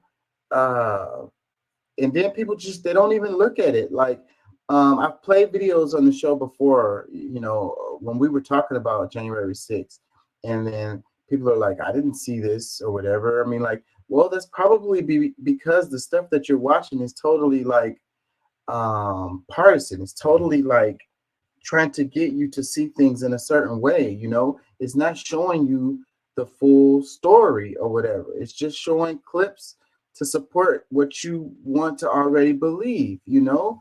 And it's like, you know, when we get into our echo chamber and we're only hearing things from one side and one perspective, we're definitely getting screwed, we're getting lied to, we're getting manipulated, we're getting used. So Kamala Harris posted this. And that's another thing. It doesn't matter a lot of times like whose mouth. What we care about more with our politics nowadays is like whose mouth it came from or who said it or whatever, regardless of if it was true or not.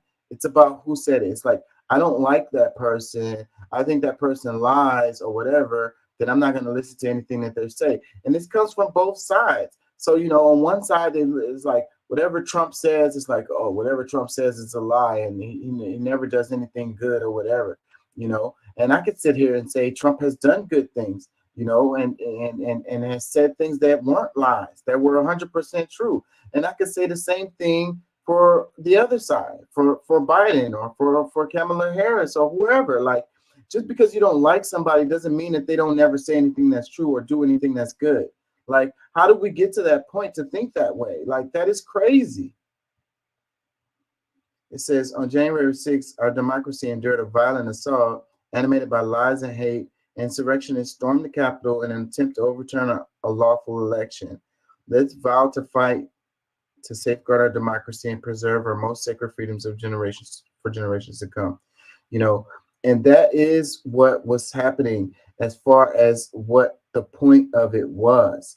You know, they were certifying the election, you know, on this day in the court.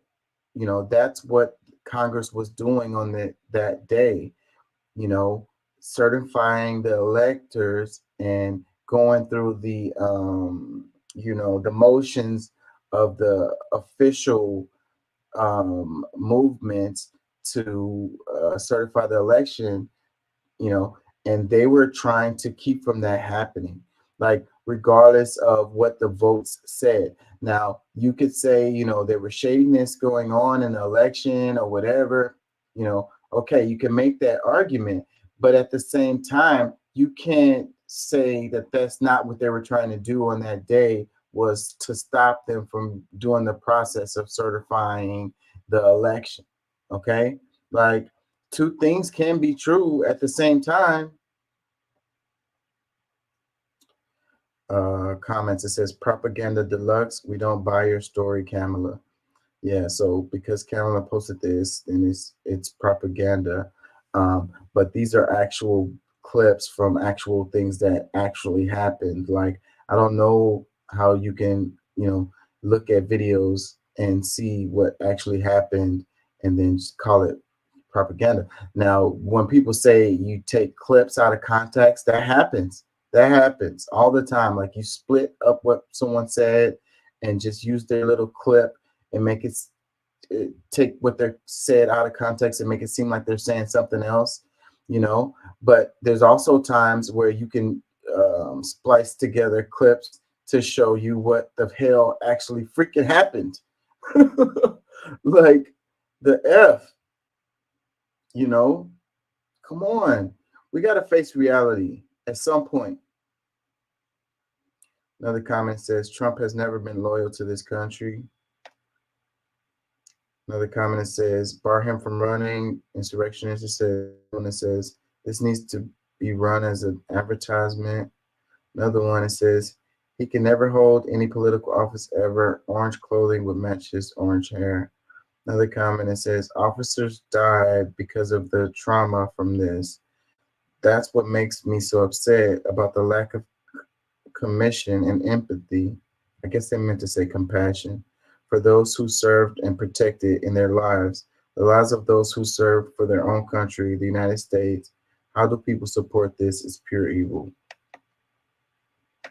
Those people were just trying to do their job. Like, you support your troops, you support the police or whatever. But then in this situation, you try to hit them with flags and stuff. Like, even Pence, he's like the vice president at the time, and he's a part of your party, and you're like, hang this guy. Like, they did say that. Like, that's not propaganda. That actually happened.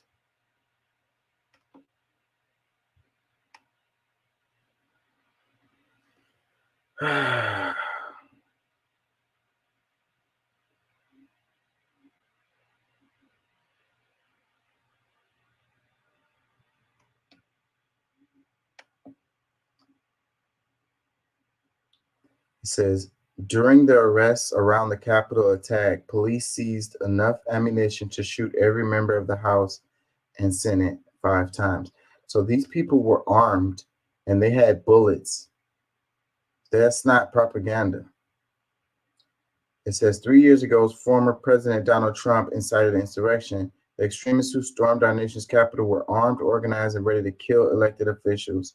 An oath keeper who traveled to D.C. on January 6 said, I had not seen that many weapons in one location since I was in the military, describing the weapons stockpiles stashed in a nearby Virginia hotel. If not for D.C.'s gun laws, including the prohibition of open carry, the insurrection could have been deadlier. As we head into an election year, we cannot forget what happened and what's at stake. Donald Trump tried to end our democracy 3 years ago and would end it if elected again. His extremist has no place near the White House. Make a pledge to vote. See, now this is kind of extreme too, like right here, what they're talking about Donald Trump here. But this is what they do when they try to scare you into voting. Like, what I don't like a lot about, like, the Democrats don't give you anything to vote for. They give you something to vote against. Like, they just try to scare you and say, you have to vote for us, or like the world is coming to an end. Like, democracy is going to end. Like, Donald Trump will be the last president. Like, all of this kind of stuff. And, that's a stretch, to say the least, But people get moved by these kind of words, like, it works, so then you don't have to actually give people policy when you give them stuff like this. And meanwhile, you get to leave out the back door with the bag, because at the end of the day, it's two wings, same bird, good cop, bad cop. They playing a game that all of us lose, whether we're Republican, Democrat, left, right, conservative, liberal. We're all losing as a result of this game that they're playing. They're playing games with our lives. It's not funny.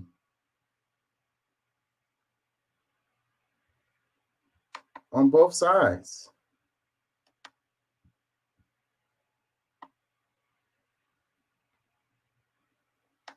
I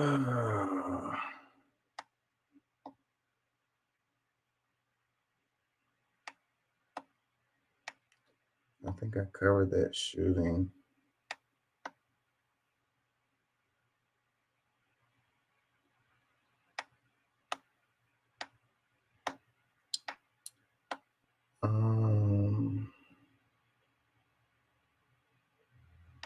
I covered all of that yesterday. Hold on, y'all. Let's just do some random stuff. I feel like I'm getting emotional. And let me make sure y'all can hear me. Just do simple. Okay. Mayor John Whitmire pushes back against crime stats, vows to make Houstonians feel safer. This is important right here. This is important right here. This is what we do, and this is what happens. This is our state of our politics right here, because the numbers, like I've covered on the show before, crime has actually been going down. And it'll be like, oh, that's not true. I'm looking at the news and I'm seeing all these people dying and shooting, and they're looting the stores, and, Democrat run cities are hellholes and full of crime and stuff like that. The numbers don't lie, y'all. The media does, okay? And if they play they only play crime. They only play, if it bleeds, it leads. And you see that over and over and over again, then nobody can tell you anything different, because you're like, that's all I see. But then if you look around your own life, like turn off the TV, don't scroll on your phone, and look around your environment and see how much crime do you see, in the real world, then that'll be a better reflection of reality. And then you can look at the numbers that these people use. They use them from police agencies and stuff like that. And these are actually numbers. These are true numbers, okay? And then you compare those numbers to previous times or whatever, and then you can see a trending that's going down, okay? So, and here in Houston, it has shown that violent crime is going down, okay? So, but Mayor Whitmire, he campaigned on, making Houston safer, supporting the police, adding more police officers, and so forth and so on. And come on, that's fine or whatever. But you could see with the wording here, he says, make Americans feel safer. It's about how they feel. It's not about what the reality is as far as the numbers showing that the crime is going down. It's about people feeling that they're safer. Let's read this. It says, Houston Mayor John Whitmire said after meeting with local law enforcement that he wouldn't debate crime statistics, which generally show a recent decrease in Houston, but that he'd judge his tenure as mayor based on whether people felt safer by the end of it. So he says, I don't want to talk about this crime statistics, because he don't want to talk about them because the crime statistics show that the crime is going down. But people don't feel safe. People feel like the crime is going up, or it's crazy amount of crime. And like I say, a lot of that is because of the media. So if this guy really wanted to make people feel safer, then he could have some kind of impact on what they're showing on TV, because that's what's making people feel unsafe. Damn news, the nightly news show. It says the new mayor attended a Houston Area Police Chiefs Association meeting Thursday, a meeting Whitmire touted as an opportunity to improve collaboration and communication among the region's various agencies. While offering scant detail about specific policy plans, Whitmire said all options were on the table for improving public safety, from seeking additional state funding for more officers to personally involving himself in police recruiting. So yeah, one of the first things he did the first night on as mayor, he sat with the police chief and monitored the police activities and stuff that they were doing and stuff that they had to deal with or whatever. It was a story on it or whatever that I saw. So that's what he did, because he's trying to maintain his campaign promises or whatever, you know. So looking at the crime and looking at what's going on and how the police have the stuff they have to deal with so that he can like give them better resources to deal with their situations or whatever. But again, like I say, it says he vows to make Houstonians feel safer. So it's like the crime stats don't matter. How people feel is what really matters. And I mean, I can sympathize with that, but when do we come to a point where we actually look at reality? We look at what the numbers are saying and we trust those numbers. So people show the numbers of the crime going down, and all the comments are it's bullshit, it's a lie, or whatever. It's like, yeah, because you're programmed to think that it's just wild, wild west out here, and it's just not reality. There's an overall stat that shows from like the 90s or whatever, violent crime is continually to gradually go down over time, and it's much lower than it was in the 90s. People don't want to believe it.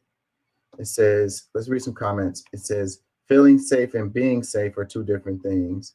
Another comment, it says, one way people feel safer is to encourage local officials, church leaders, and for-profit media outlets to stop claiming that we are about to be murdered in our beds by carjacking thugs with dark skin.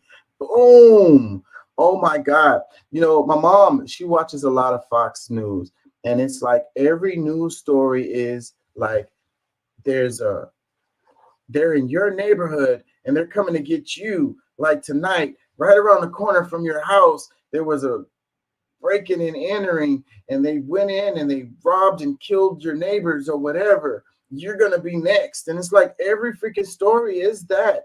And if you're watching that every night, then you're scared and you believe it to be true, and you get a bunch of cameras and you get guns and you're scared to leave your house. You don't want to go drive anywhere. You want more cops around. And it's not true.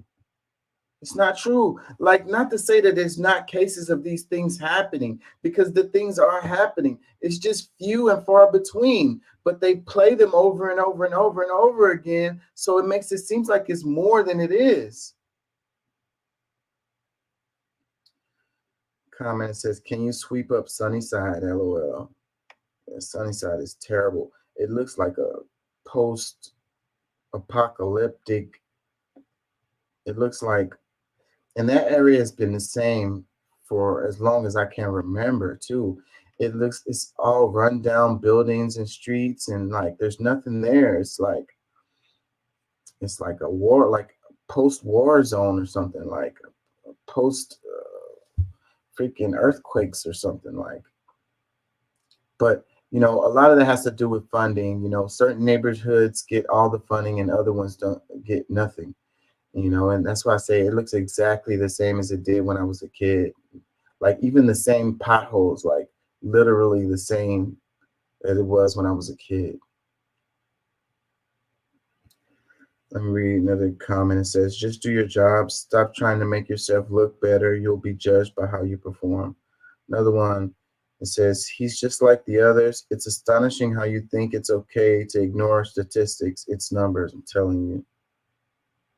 As far as like science, people ignore science, they ignore the numbers. It's like how they feel is what's important.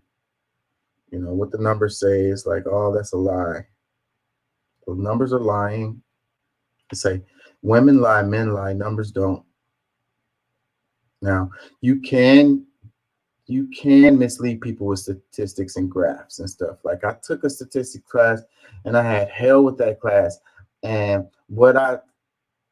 one thing I really learned from that class was that you can manipulate those statistics and make things look a certain way.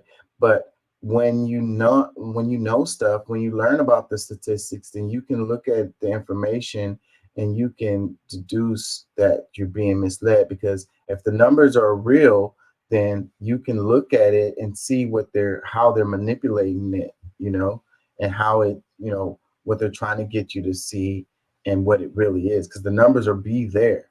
So, sample size, stuff like that. What is it called? Standard deviation. Anyways, let's read another one. It says, let's start with getting the recycling bins picked up in a timely manner. It's been 3 weeks now and nothing has been picked up yet. And we have visitors this weekend. Shaking my head. Good reflection on the city. I was kind of upset with my apartment complex because, we had the holidays and I paid for trash pickup outside of my apartment. Like, it's okay. I could take the trash bags to the dumpster and put them in the dumpster, but they charge me every freaking month for that trash service. So I figure I use it, right? I mean, I'm having to pay for it, but then since it's been the holidays, they haven't done it. And then the trash kind of built up a bit, and then they called me and said, we're gonna charge you for each bag of trash that's out there. And I'm like, man, it should kind of piss me off because y'all haven't picked up the trash in like 2 weeks. And now you're saying now I'm gonna get charged on top of what you're already charging me. So, of course I just took the trash out. I'm not gonna just get them to charge me fines, on top of what I'm already paying. But it pisses me off that I'm paying for a service that's not even doing it. And then you're gonna get mad at me. What a fucking system we have.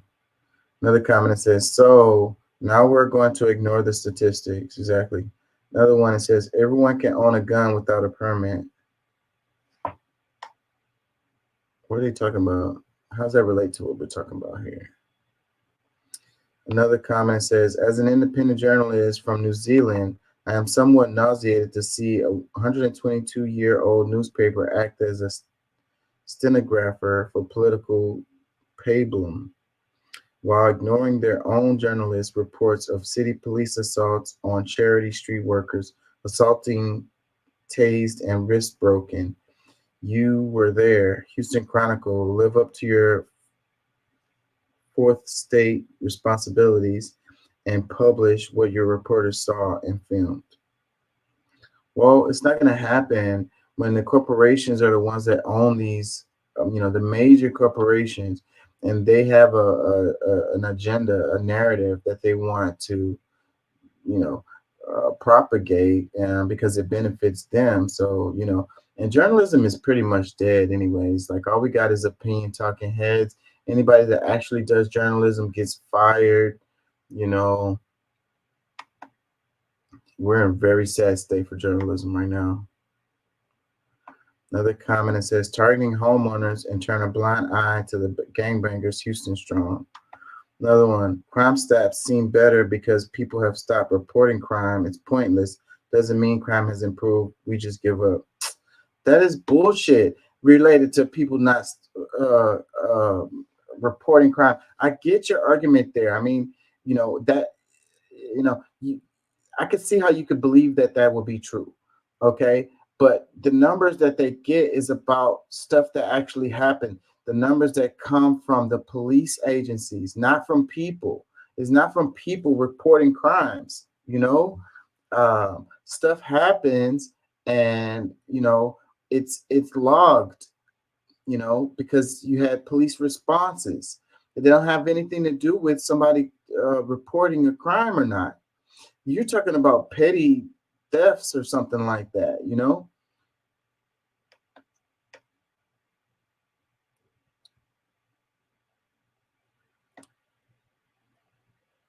Another comment says, I invite the mayor to come work from my office for a day and then tell me exactly how he is going to make Houston safer.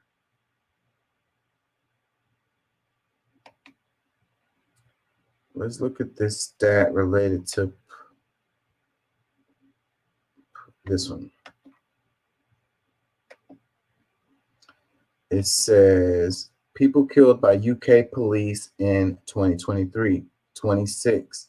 People killed by US police in 2023, 1,232. Police killed more Americans in 2023 than any other year on record. Now, what a lot of people will try to look at is talk about race whenever we talk about police killings or whatever, because that's what the narrative is and that's what the media likes to big up and play or whatever. But those same people who are like, it's not about race or whatever, and it's like, stop resisting or whatever it is, whatever excuse that you give for the police. And so the thing is, the minorities are proportionately smaller, it's smaller numbers, right? So, and then those people are overrepresented in the police killings. Okay, but then you look at it in the overall numbers, the people that are not minorities, are dying too, like a whole lot of them. The numbers are blow them out the water, but it is more of them. So then that makes sense. But then you look at it and you're like, okay, so you're okay with the police killing white people too? Like, they're killing white people and black people. They're killing everybody. Like, like your argument doesn't make any sense when you're trying to make it about race, when everybody should be pissed that the police are killing people. Like, these numbers are outrageous. Like, regardless of the situation, like, stop resisting. 1,232 people, they all should have not resisted. They you know they were resisting or whatever, or they were threatening the police or whatever. 1,232 people. Is there any other way, like, could we adjust the behavior of the police to bring this number down? We're comparing it to UK, and then they're going to say, well, the population is a lot of more people in the United States. That's still not a freaking excuse. Like, each person that dies is another person that's dead. So what are we doing wrong? Why is that the situation? It says this a statistic a, a statistic from 2023 every American should know. They misspelled that. 1,232 American citizens were killed by police in 2023. 56 officers were killed by U.S. citizens in 2023. It says, if this doesn't concern you, you might be indoctrinated. It says 2023 was the most dangerous year on record for Americans being killed by police. There were only 20 days in 2023 where police did not kill someone. In contrast, only 56 law enforcement officers were directly killed in the line of duty, 46 by gunfire, and 10 by vehicular assault. So the number is even smaller when you think about it in a way, because, the one of the arguments that people make is like, the police, they want to make it home to their family, and that's fair. They want to make it home to their family, so they got to do what they got to do sometimes or whatever. But then you take that number even down from 56 down to 46. So does that justify the 1,232 people that were killed so that they can go home to their family? Yes, the 56 police officers shouldn't have died either. No, I'm not justifying that in any way. I'm just saying that they're not out, they're outweighing each other here. The justification doesn't work. It says, now compare that to the UK, where 3 people were killed by police fatal shootings and 23 deaths were in or following police custody. Hard to quantify how many of those deaths were directly related to police violence.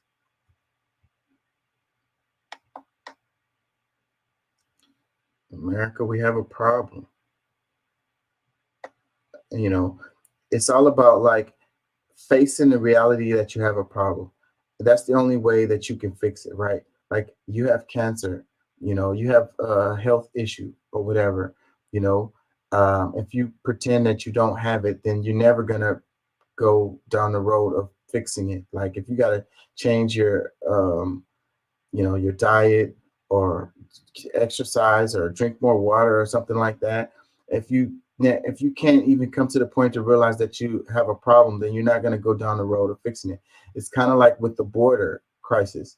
We do have an issue with the border, but it's like, what are the um, root causes of that situation, and you look at those and you start trying to make adjustments so that you can fix the problem.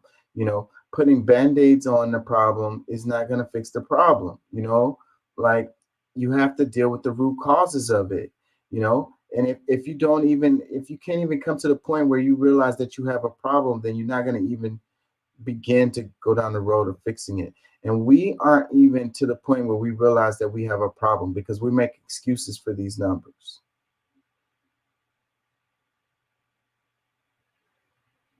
Comment, it says, population of 67 million versus 330 million. Again, all you can do is lie with statistics. Yes, the number is different. Is different. The population is definitely different. But do you not see a problem with this 1,232 people dying? You're avoiding the reality that there's a problem. Another comment says, you're supposed to do percentages to population. U.S. has a greater population, so obviously they're going to have more. Learn how to present statistics, please. Okay, still 1,232 people dying. You're okay with that number? Another one says, sounds like America has a crime problem. What? So, okay, America has a crime problem, so then we should kill the people. What makes the police the judge, jury, and executioner? And how is killing them fixing the crime problem? Another comment, it says, how many of them 1232 deserved it? How many innocent people died this year from regular Americans? We are all effed, and the more we split up into different groups, the further from hope we are. How many of those 1232 deserved it? They deserved getting killed. How many of them did? Let's ask that question. Half? So, okay, well, what about the other half? Let's say 90% of them deserved it. What about the 10% that didn't?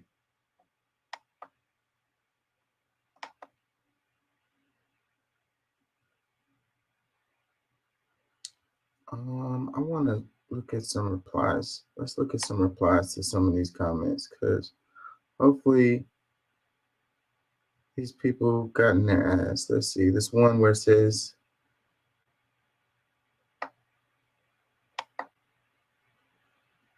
did I read this one? It says, wondering how many of those were justified shoots versus unjustified would help paint a better picture. Well, the cops are going to always say we found no wrongdoing in what we did. So, see, look, the first reply says it can be justified any way the officer sees fit. Another one says, not quite. It has to be justified by the elected district attorney in compliance with state law as passed by elected legislation. Okay, tell me you drink the Kool-Aid without telling me you drink the Kool-Aid. Another response, it says, I love how he used logic and you respond with brain rot. Another reply says, not quite, my friend. It still has to be decided in court if it was justified. It is true that cops can get away with certain morally unjustifiable shots, but it doesn't change the fact that they do also have legitimate shots. Yeah, okay, so how many of them are and how many of them aren't? And then if you leave the cops to make the decision,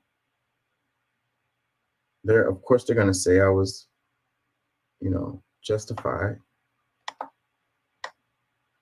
We investigated ourselves and we found no wrongdoing.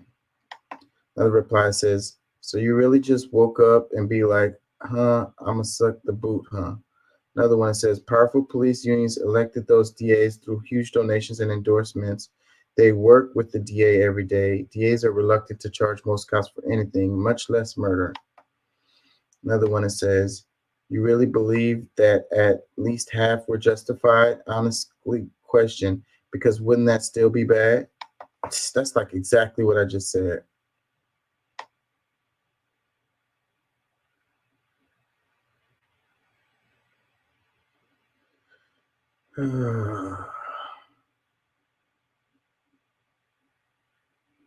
They started arguing, so let's move on. The one that says UK police officers getting stabbed at an alarming rate. What? Are they dead though?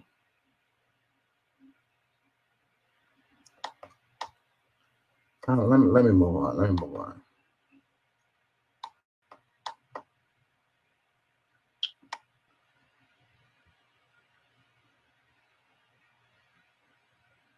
Did I pass up something?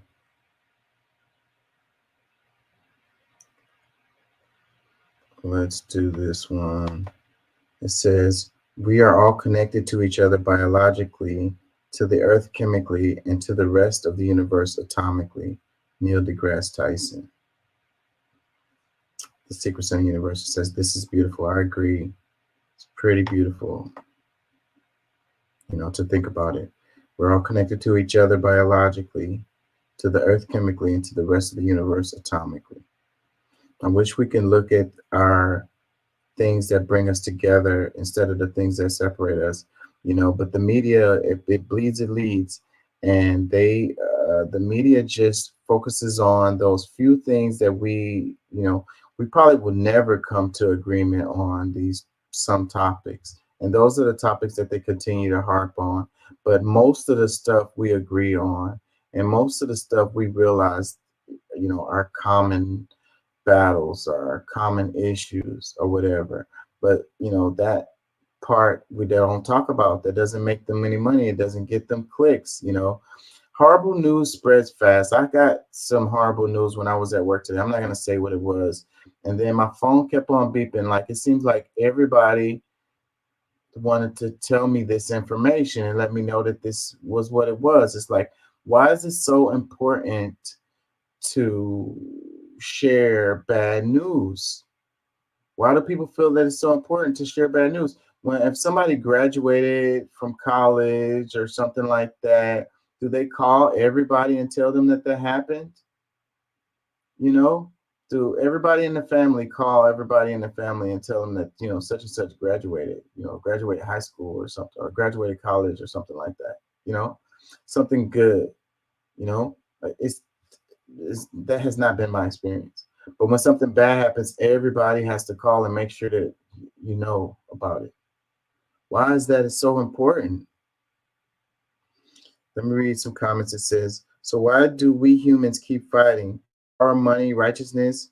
Just back from visiting Mayan ruins, we humans were jockeying for power 1,000 years ago, just much lower density, and we didn't live as long.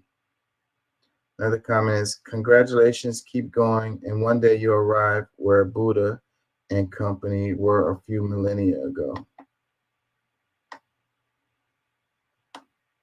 That sounded kind of derogatory or negative or whatever.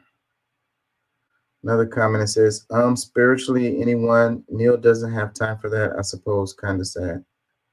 Another one that says, but we are separated by our thoughts, which is an illusion, and is manipulated and controlled through media narratives, through brainwashing, through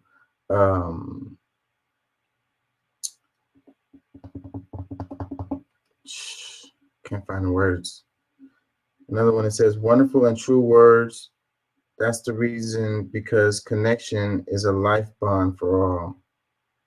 Another one, Tyson was created by the kooky leftist media, just like Obama. Neither gained prominence based on merit. One more unsub. What the hell? That was a crazy comment. Tyson was created by the kooky leftist media. Neil deGrasse Tyson, he was created by the kooky left media. He's an astrophysicist. He was created by the kooky leftist media. They created this guy. What, they put him in he came out of a petri dish, a liberal petri dish. Like, wow, that's crazy talk. Another comment says, yeah, still we mess up eventually. Another one that says, the first two asserted connections are physical, the third is metaphorical, yet the non-physical, mental, and metaphysical spiritual aspects of our being in connection to the eternal creator are the most important. Another one that says, we are connected to big government by taxes. Another one that says, indigenous people all over the world understood this before contact with Europeans.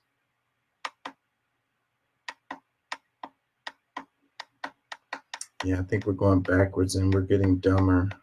I think our ancestors were smarter than us. They have all these tools to distract them.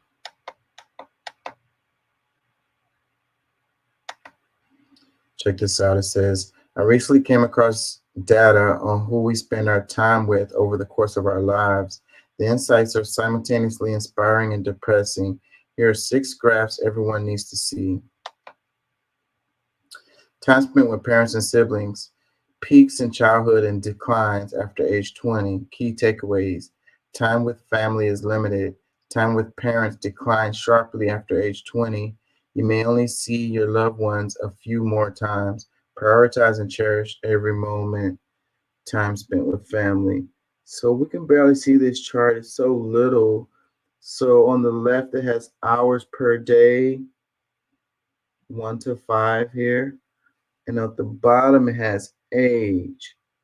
So more than 4 hours per day, time spent with family when you're like 15, 16, 18, or whatever.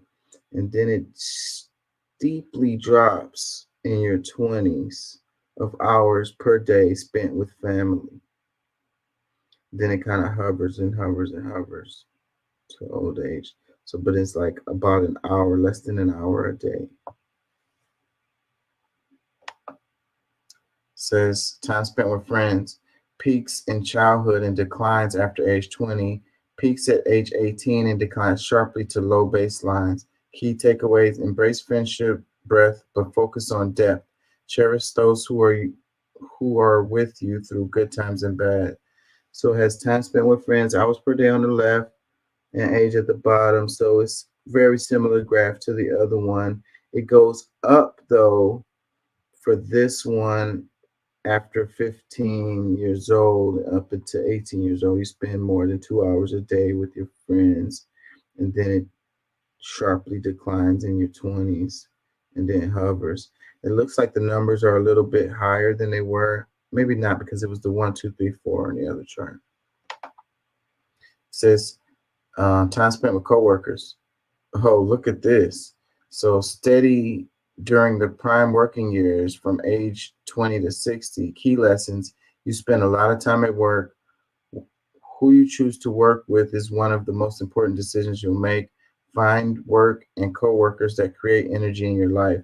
So time spent with coworkers. This is crazy because the chart goes the opposite direction for your friends and family in the age bracket. So of course, when you're 15, 16, 17, 18, it's low. So, but then once you get into your 20s, and it goes up to at least 3 hours a day that you spend with coworkers, and then it drops in the 60s. So apparently that's when people like retire or whatever. So you're spending way more time with the people that you work with than you do with your friends and family throughout the bulk of your life. That's what this chart is saying right here. It says time spent with partner trends upward until death. Key takeaways: who you choose as a partner is the most important decision you'll ever make. Find someone you genuinely enjoy spending time with. Never settle for less than love. Time spent with partner. So once you get into your 20s, like it's pretty much mid to late 20s, then it's 3+ hours a day. And then it goes up in the 60s. So then that makes sense because that's when you like retire or whatever. So you're not at work anymore. So you spend more time with your partner there.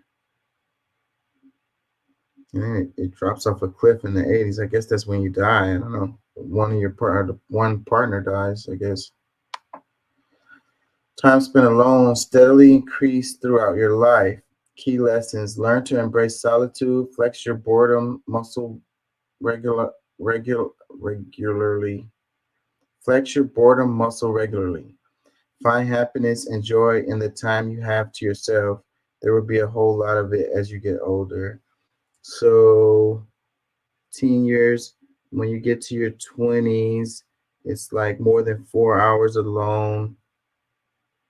And then once you get into your 30s, it jumps to over 5 hours and it keeps on going up over 6, over 7, 8 hours alone, up to nearly 9 hours alone as you get older.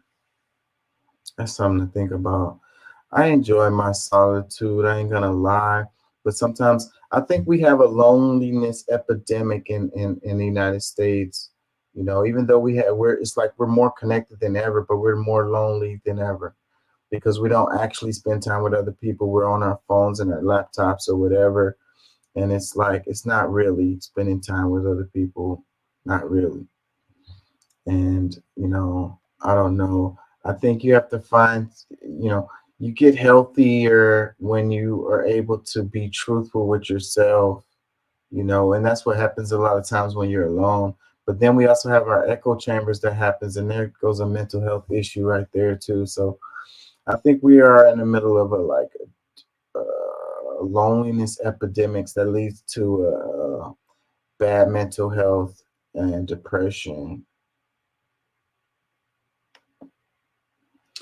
So time spent with children peaks in your 30s and declines sharply thereafter. Key lessons: time with your children is short. The magic years will fly by if you let them. Be present in every moment. Slow down and embrace the sweetness that children bring to your life.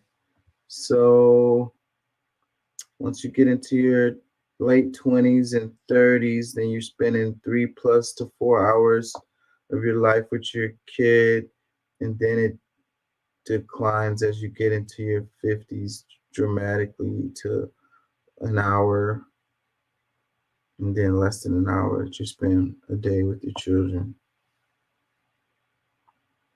Yeah, so when they're young, that's when you have the opportunity to spend time with them. And it's crazy. Most of us spend that time trying to make money and we work a lot or whatever. And those years go by, like they say, they go by fast. And then, whether you make money or not, that time has passed and they're not going to be there for you to spend time with them. They're going to be moving on and living their own life. So, I don't know. It's a really tough decision to make. You have to pay bills. You want to provide for the child and give them what they need, but at the same time, you want to be there for them. But the way our society is set up, it's like you can't do both. It's like you got the perfect life or the perfect scenario, perfect situation to be able to provide for your child and actually be there. We had a whole show talking about having time or money, and it's like most people have one or the other. Very few people have both. So only people who have both are going to actually be able to provide what they really want to provide to with their children and still be able to be there with them. It's like impossible. And our system is set up that way. I think it's and that's why the TV raises the children or the system raises your children. You're gone trying to provide for them or whatever. And you're told that's what you're supposed to do. But I don't know if that's the right decision. I really don't. And anyways, I could tell some personal anecdotes with that, but I'm not going to do it right now. I made a different decision, and I don't know if it was the right decision. I don't know if it was right, but I did get to spend more time. My daughter's mom passed away when she was 2, so me being there was super important. I had to make a decision. And I used to work a lot when she was little, and I just was like, she was a babysitter to daycare to neighbor, and it was like other people was raising my child, and I was like, nah, I can't do this. So I had to take a huge pay cut, and we struggled for a long time, but I was there. So, in summary, family time is limited, cherish it. Friend time is limited, prioritize real ones. Partner time is significant, never settle. Children time is precious, be present. Coworker time is significant, find energy. Alone time is highest, love yourself. So, if you don't love yourself, if you can't deal with yourself, then as you get older and you spend more time with yourself, you're going to want to off yourself. So, make yourself feel, keep working on yourself as far as your energy and your integrity, your character, respect, have some respect for yourself. Yeah, this was pretty cool. Comments that says, don't assume everyone has kids. The graphic was for people that have kids. If you don't have kids, then ignore that particular graphic. Another comment says, time with Jesus, the best, always available. Okay. Another comment says, wonder what those graphs look like in a work from home world. And things are changing. The 4-day work week is really coming about. They're realizing the benefits of it. Hopefully they can do the same thing with the kids for school, and we could do the 4-day school week too. And then, maybe we have 3-day weekends as a common thing, coming in the near future. And maybe one of those days we can spend some more time with our damn kids and friends and family and shit. And just being creative and making stuff, and expanding our mind and learning stuff that we want to learn that's not related to making money or our job. Another one comment, it says, my husband of 33 years passed away unexpectedly last year. Our youngest, 22, is at home still, but mainly just to help me out. And I know that soon I will be alone.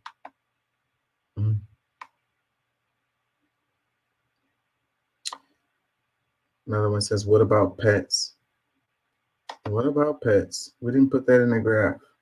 Make your own graph with the pets. Another comment says, I don't think love yourself is the takeaway from solitude. It's find purpose. Okay, that's a good point. I mean, have something to do or something that you want to accomplish, have some goals. I think that the moment we stop doing what we do, that's when we die. Like people that like to build stuff or grow and work in their garden and stuff like that, you have to let these people continue to do that. Because that's why when you put them in a home or they get into the hospital or whatever, they die. And it's not necessarily from the sickness. They die because they're not doing what they want to do. They've lost their purpose. They don't feel like it's a reason to be here no more. So they just drift away. We do need something to look forward to every day. Like it's like in the morning, I'm going to do such and such and such. And if in your mind, you're like, in the morning, I'm going to lay here and do nothing, then it's like, what the fuck is the point in waking up tomorrow? Another comment says, thanks, I'm depressed. Another comment says, I would say that this depends a lot on the culture as well. Yeah, so these graphs were definitely American, United States culture driven. And these numbers will probably look very different in other places of the world. And one of the biggest drivers will be the economic backgrounds, because here in the States, we're all about work, work, work, work, work, work, work. We're always in a hurry. We always got to make more money, and it's not like that everywhere else in the world. So I'm sure these numbers were very different in other places. Another one says, needed this. I feel like a millennial, we tend to not look at the big picture because it's overwhelming. But if we did, I think a lot of us would be happier. Am I boring y'all with this? Let's move on. I have to do positive stuff too on the show. I can't just talk about freaking negative stuff every time. Virgin nationwide. At Houston's Texas Children's Hospital, they've got their hands full. When should a parent take a child to the hospital? So parents need to be on the lookout for respiratory symptoms. We tell parents a lot of times, particularly in the little kids, to look and see if it looks like they're pulling in on their chest. Estimated hospitalizations have jumped 50% nationwide since last week. Among flu deaths this season, 27 children. Mister? Megan and Jesse Parks know that crushing pain. She was so small. Their 2-year-old daughter, Kennedy, had the flu last year. Her condition quickly deteriorated, and she stopped breathing as her mom rushed her to the hospital. Did you ever think it was possible you could lose your daughter to the flu? When she was sick on that Thursday, and they told us that she had tested positive for the flu, we were thankful. We have the flu down. Like, that's not a problem. People don't die of the flu anymore. To have those thoughts and think that, and then to have this happen less than 3 days later, and she's gone. I still can't believe it. Go. Kennedy was up to date on her vaccines and previously had the flu shot, but not last season. It just wasn't on the top of our list of things to do, and that's really hard to swallow. We did everything, and that's the one thing we didn't do. The Houston couple told me they wanted to speak out about this, as painful as it was for them to do so, to encourage parents to get that flu shot. And on a happier note, the Parks welcomed a baby boy in November. Nora. Wow. Janet, I am feeling for them and appreciate them sharing that message. Thank you. A post-holiday punch with flu cases surging nationwide. At Houston's Texas Children's Hospital, they've got their hands full. When should a parent take a child to the hospital? So, yeah, if y'all watch the show, you probably know what I'm thinking. Watching this, and then the whole point of this clip from their perspective is to motivate people to get their kids to get the flu shot. Yeah, so that's what they're trying to get people on. It's like get your kid the flu shot, or the flu might take them out. So let's look at this. It says the U.S. is facing a nationwide surge in flu cases, with 38 states reporting high and very high flu activity. Officials note a significant increase in hospitalizations, estimated to have increased by 50% since the last week of December. I don't know. That sounds really fishy to me. We just came out of a pandemic, and then we got high cases of the flu, and the pandemic that we had was a respiratory illness, and young and elderly were the ones who were mostly susceptible to it. Let's read some comments. It says, well, it questions why so much flu shots and the boosters, if no matter what you still got going to get it. I question myself, why does the shot have, maybe instead of helping, it's affecting your immune system? I'm trying to be careful even reading these comments, because certain words are going to trigger the algorithm. So yeah, the last time I got a flu shot, it was years ago, and I got sick as a damn dog after getting the flu shot. It made me so sick, so I didn't want to get it no more after that. That was my story. And well, my daughter, she's 16, and I like to let her make her own decisions about things. So if she wanted to get whatever shot, a booster or whatever, flu shot or whatever, I would support her on it. But if she doesn't want to get it, I'm going to support her on that too. It's her body. So she's going to put stuff in it, and she has to deal with the outcomes of it, not me. So I feel like she's old enough to make that decision. comment. It says, cool story, still won't get fact. It says, PEDS nurse for over 20 years. It is flu and RSV season and has been for the last 20 years. This is all fear mongering. People need to wake up to this crap. Another comment, it says, painful to watch. So sorry for their loss. It says, another one, it says, I'm sorry for this tragic loss. Another one, it says, people have been flu forever, so why is it news now?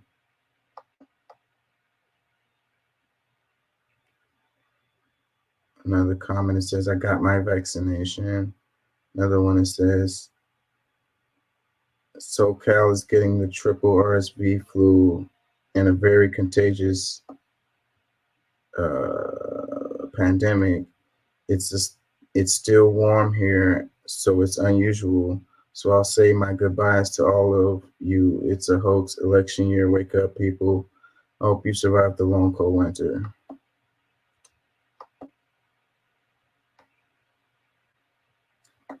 Another comment says, well, the fatalities will be nowhere near what the fatalities in the Gaza genocide are as a result of Joe Biden and Kamala Harris' contribution. Okay, this is not what we're talking about right now. Another one says, must be a presidential election year. People aren't buying the BS. You're peddling media. Only useful idiots will listen to your BS.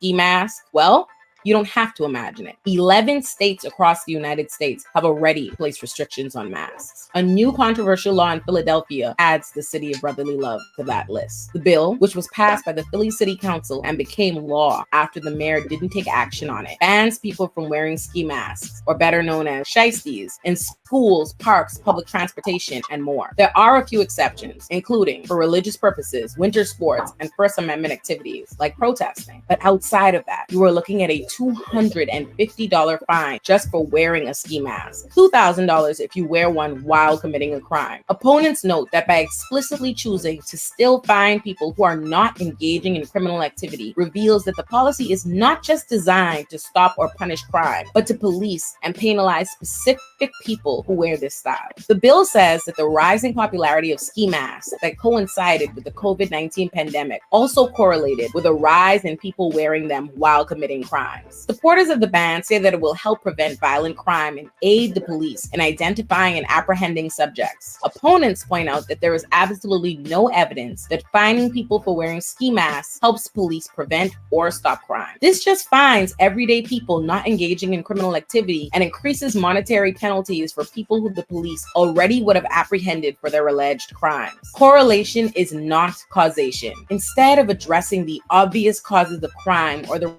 relationship between the COVID-19 pandemic and rises in crime most logically associated with job loss, this ban will be used as a pretext to harass and search Black and brown people, among whom ski masks have become a popular style, thanks in part to rapper Pooh Shiesty. The ban, they say, is another example of using hip-hop as a scapegoat to target Black and brown youth, criminalizing an entire culture, music, and fashion as justification. We've seen it all before, from Mayor Eric Adams' attack on drill rap in New York to bans on nearly every color of the spectrum that could represent gang ties. Even common knives used by stagehands, steel workers, and other blue-collar workers were banned for decades under a measure used to disproportionately target marginalized people. One ACLU attorney calls Philadelphia's ski mask ban unconstitutional and says that it will criminalize poverty, while a progressive member of the city council says the bill criminalizes and marginalizes young Black men. Critics say that there is no empirical evidence proving that masks lead to more crime, and resources used to enforce this bill would be better spent elsewhere. Can we please put more energy in giving young people more opportunities to thrive, rather than more opportunity to be arrested and shoved into our criminal legal system? In recent years, cities like New York and DC have struck down their own mask bans in the name of equity, while Atlanta's proposed ban failed to move forward thanks to resistance from the community. But elsewhere in the country, bans remain on the books, yet another weapon in the war on crime that hurts the very people it's supposed to help.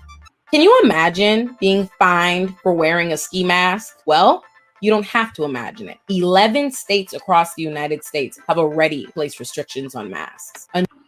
Yeah, it's crazy how so many people were pushing against wearing masks. Now it's becoming a damn trend. You know, there's multiple ways to look at this thing. Um, you know, it's true that what she's saying that it will affect marginalized communities more than others because they're the ones that are. It's a trend, and they're hopping on it and they're doing it. But look, they're the music has been used as a tool to hurt certain communities, and but we don't have to let that we don't have to follow those trends. We don't have to let that manipulate us and get us into it. We don't have to wear these poo shiesties or whatever. Like, it's so cool to wear them or whatever, but it's going to lead you into situations where people are going to automatically look at you as a criminal, so you don't have to do that. I mean, it is wrong what she's saying to say that these people are criminals just because they're wearing masks. But you have to understand that people are human anyways. I saw a clip where the rapper, what is his name? Boosie.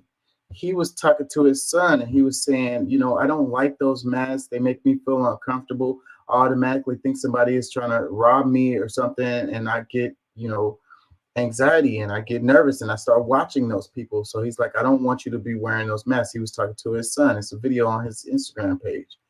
And it's like, I feel the same way. I don't agree with these masks. I don't like them. I don't like the ski masks like that. If it's cold outside, really cold, like, ski mask makes sense. But if it's freaking in the middle of the summer and you're wearing that thing, it makes you look like you don't want people to see your face, because you're planning on committing a crime. You might not be planning on committing a crime, but it makes you look that way. So just don't fall for the trends. I think that people are getting set up. You're getting set up and you're falling for it. You're drinking the Kool-Aid and you're falling for it, and it's like so cool. And all of the kids are wearing these things, and it's the big trend. And I wish that we just didn't fall for this shit every time. Like, it's gonna have negative impacts on you. Don't just stop following the trends. Stop jumping on the train every damn time. They're setting you up for failure. So, and it's just really ironic that a lot of us were pushing back about wearing masks because they were forcing us to wear them. Now they figured out a way to get you to wear them without you, as a trend. You know what I mean? Like, when they forced you to wear them, you didn't want to wear them. Now they're not forcing you to wear them and you wearing them on your own. What a mind fuck. Didn't they got into your mind, they got you, man.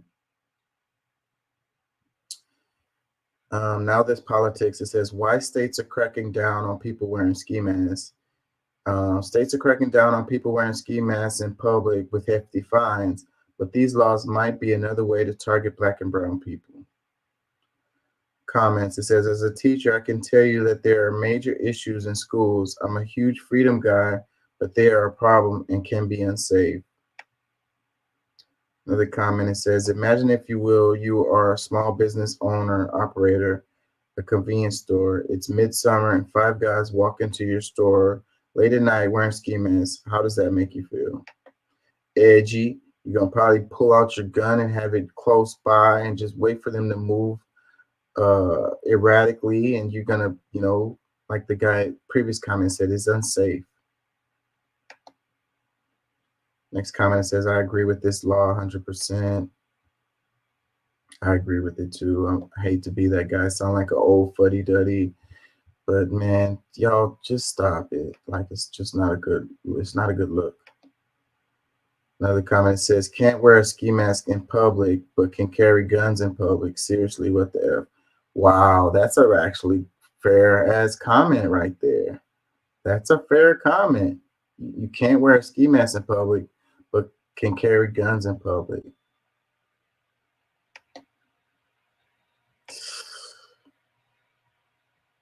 Another comment says, stop doing crimes, problem solved. What a simplistic ass, ignorant ass comment right there. Tell me you're a dumbass without telling me you're a dumbass. Another comment says, as a black woman who lives in Philly, ban it. There hasn't been snow here for over 2 years. What the F do you need a ski mask for? All that talk doesn't mean anything after you've been assaulted by teenagers on SEPTA and can't identify the assailants. Another comment, ski masks are okay for the First Amendment activities, so the Proud Boys were protecting the Proud Boys. Another one that says, y'all act like this is outrageous. There isn't any damn reason to be wearing a full face ski mask on public transit or in a corner store. No reason. Another comment that says, my niece and I were threatened in a train in Chicago over Christmas by 2 guys wearing these types of masks. It's not for fashion or function. They're wearing them to conceal their identities and get into trouble many times. I'm a freedom guy, but this is becoming a real problem.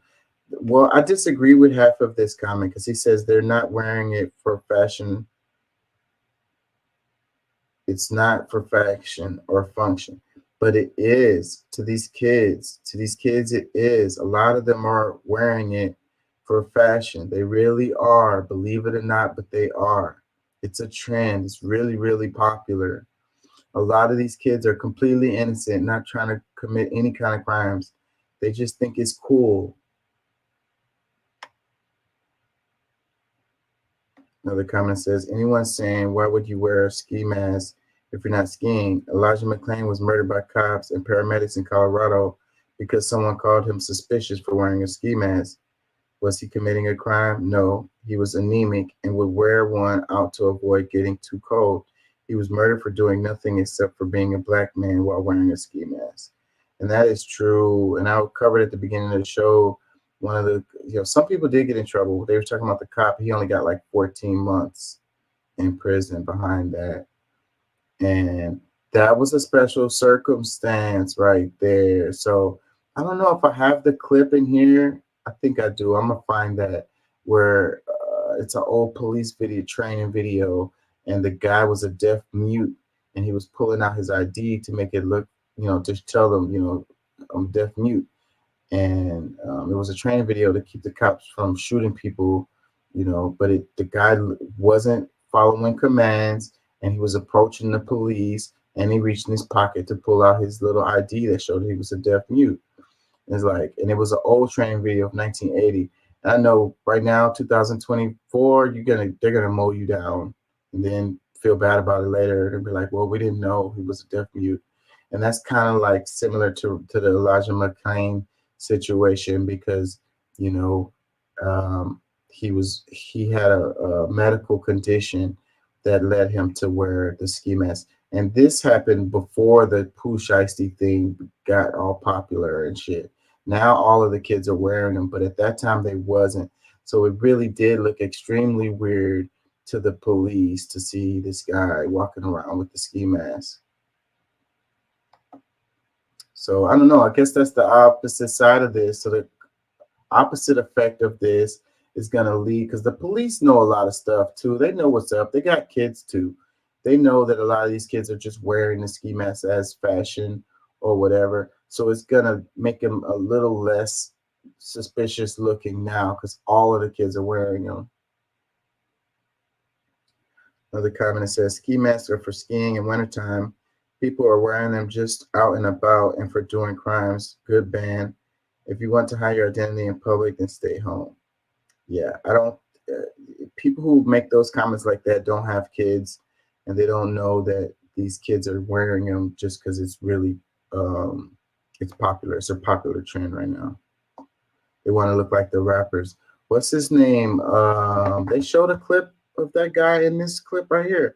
The rapper, what is his name? Well, they showed Pooh Shiesty, the guy who really made it famous, but what's his name? 6ix9ine. He's always got him on. He's really popular. He's always showing, on internet. He's a I don't know. He's an internet freaking person. He's always on the scene, and he always has his on. Always has it on. And the kids look up to these people, and they want to be like them, and they imitate them. It's not that they're just out trying to commit crimes. They're just easily freaking manipulated. I don't know. We were probably like that when we was kids too. So if we were their age, we'd probably be wearing the pooch ices too, just like them. Let me see. Where's that training video that I just mentioned? Did I share that? Was it on Instagram? Or was it on Twitter? Hold on, let me see.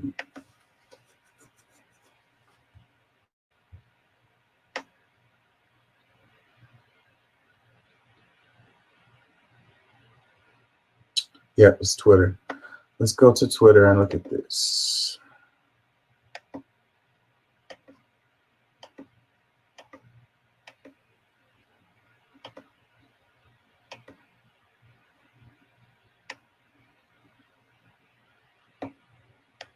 Get your hands up! Hold it right there! John, watch it! Hold it right there, John! He's reaching behind his back! Hold it! Freeze! Don't move! John, watch out! So he pulls out a wallet. It says, "I'm deaf and dumb." Get your hands up! Hold it right Hold! there! Give him some verbal commands. Hold right there! Stop! Freeze, brother! Hold it! Freeze! Don't move! John, watch out!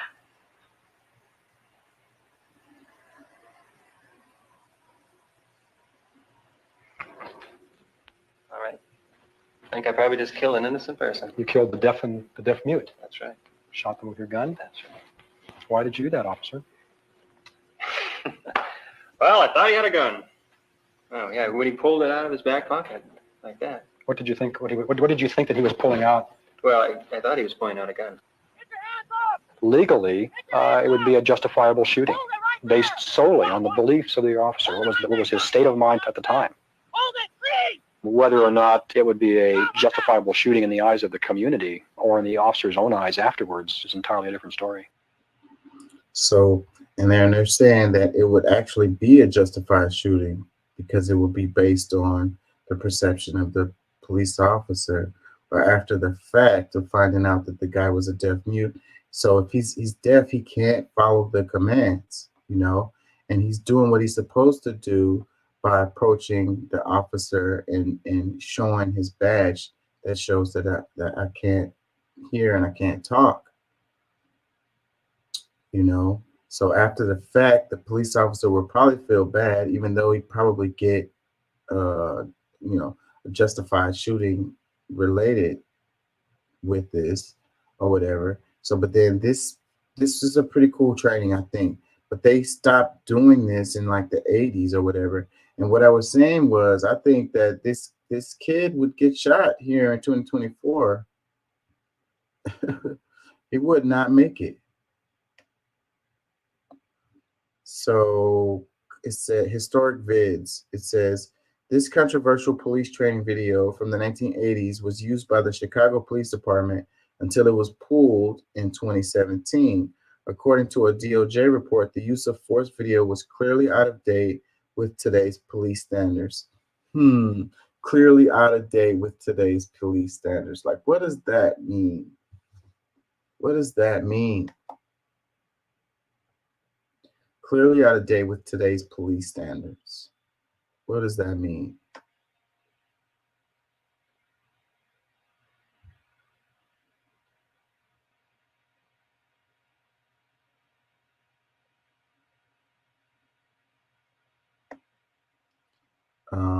Comments, it says, LOL, who wouldn't smoke the deaf kid in this absurd training scenario? Like the way it was set up, it did look extreme, but at the same time, it's kind of like for a good purpose to give the cops, training to take a moment to hesitate a bit, to try to realize the situation before using lethal force. But then, like I said, what it said at the top says clearly out of date with today's police standards. So, you know, them using excessive force seems like it's the first move that they do.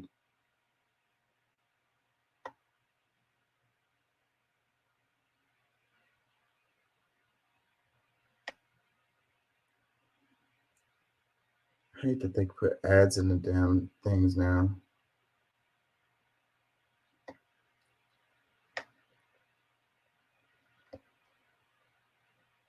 Head. Do you want Let's look at this. decidedly helpless position? No, no, it's not a fencing match. Stop, stop. No, not on the head. Do you want to bring your prisoner into court looking like Exhibit A in a charge of police brutality? Two-handed strokes are very effective when the officer is attacked from both front and rear. If the opponent is successful, his attack may be countered in this manner.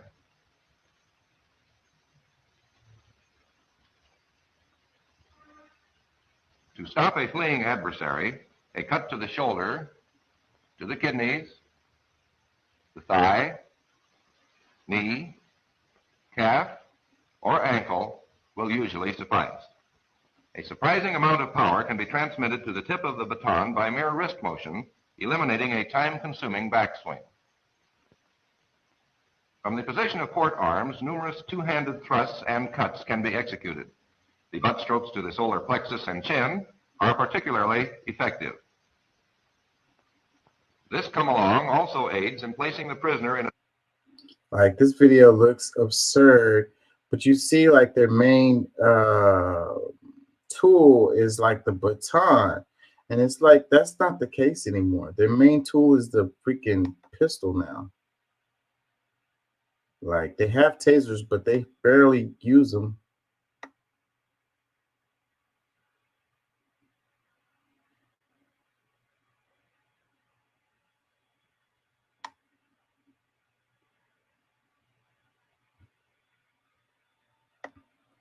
Anyways, I just kind of wanted to cover that because it was related to what we were talking about.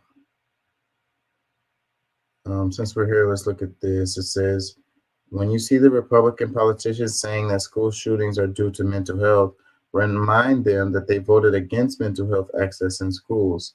It says 205 House Republicans voted against a bill to increase access to mental health care in schools. Let's hold them accountable on election day. So this is an argument I've been making over and over again. It's because every time we have a shooting, they say a school shooting. Every time we have a school shooting, they say, you know, it's guns don't kill people, people kill people, and we need to focus on mental health. They say that shit every time. So then, you know, you have this bill in the House to increase access to mental health services in school, and what did it say? 205 Republicans voted against the bill. So, like, where is that? Where can somebody explain to me how does that work when they say, you know, we need to increase mental health every time there's a school shooting, but then when you have a bill to increase mental health services in school, you vote against it? Help me understand. What am I not seeing here?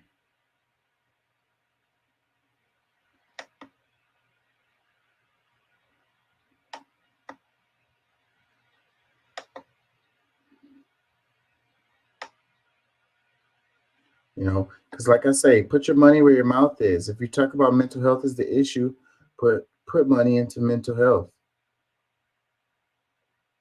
Don't just talk about it.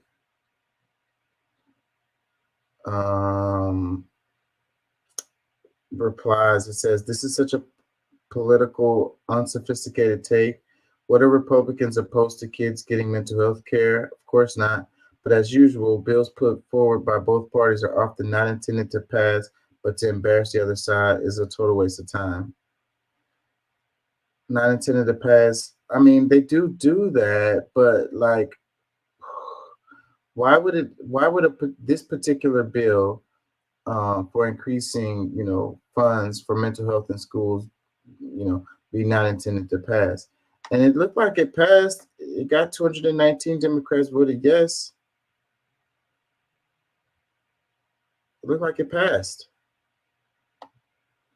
Another reply says, I don't think you understand the mental health crisis is being promoted by mental health experts inside of the schools, telling children that they aren't what they are and they aren't what they aren't, and that their parents are bad, that they need to feel how they look, and they look how they feel. True mental health is not available for their generation anymore.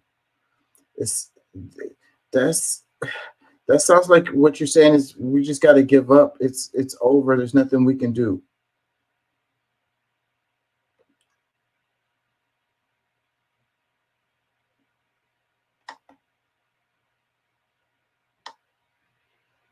Another comment says, shocking. Ugh, it's not even related. Another one says, cool, what else is in the bill? Now, that's a fair comment. Like, that's what you can say. Like, what the Republicans were voting against was not necessarily related to,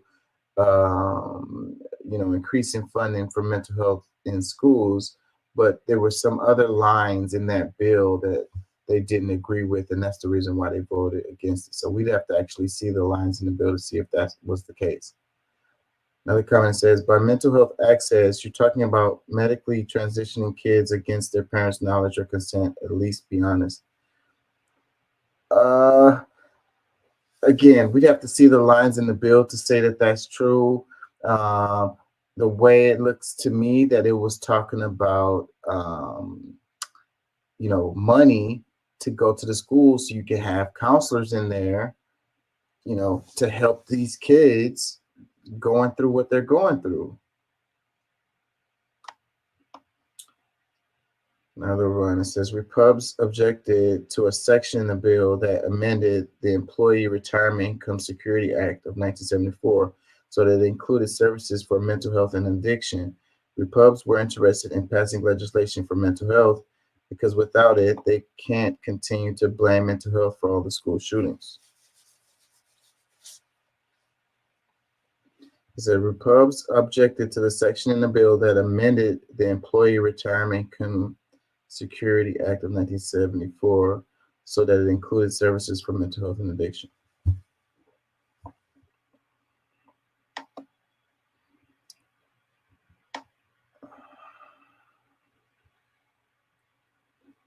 It says government programs aren't the solution to mental health crisis. In fact, removing government social welfare will help families stay together, which would do more to solve the crisis than with therapists on drugs. Oh my God, I really hate these kinds of comments. I really hate these arguments because they really carry a lot of weight and people really follow this thing. But it's like, so the solutions aren't the solution. The solution is no solution. That's what you just said.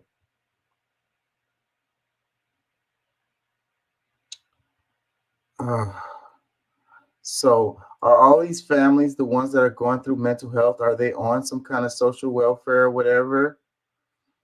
How can you say that? That can't be, you don't have any basis for that, And we're not necessarily talking about government programs. We're talking about money in the school for the kids to freaking get mental health help when they're in school,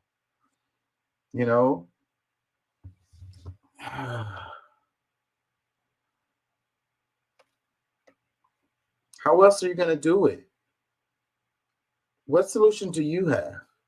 He says, removing government social welfare will help families stay together. So if families stay together, then we're going to have better mental health.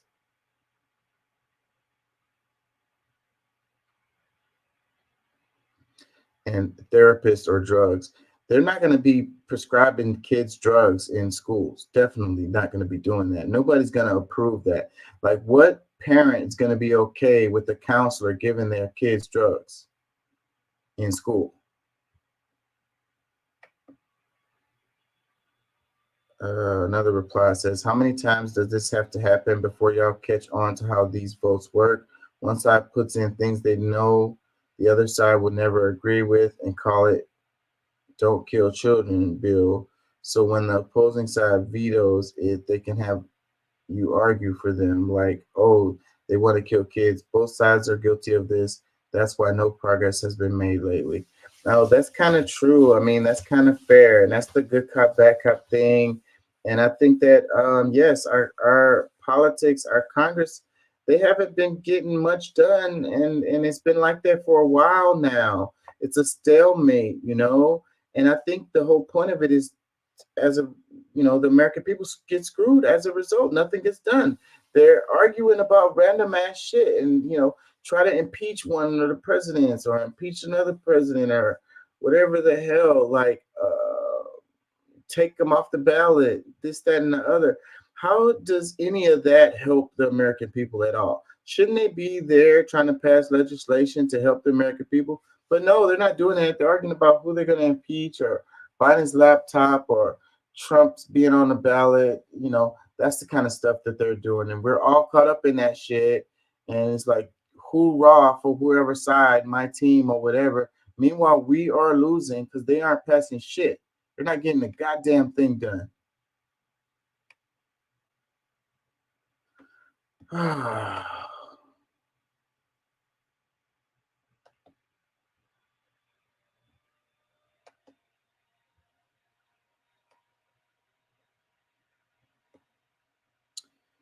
It says the new BRICS 10 accounts for almost half of the world's population, much of the world's natural reserves, and has PPP GDP that is 20% larger than that of the G7.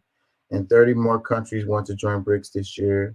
Goodbye, globalists, source The Economist. Yeah, so I don't know if they're showing it in here, but I think it's 7 countries just joined the BRICS. Do they show it on here?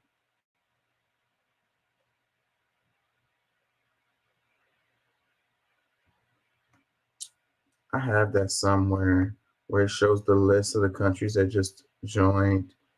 It's like Saudi Arabia, United Emirates, I want to say. Who else? I don't want to say the wrong names.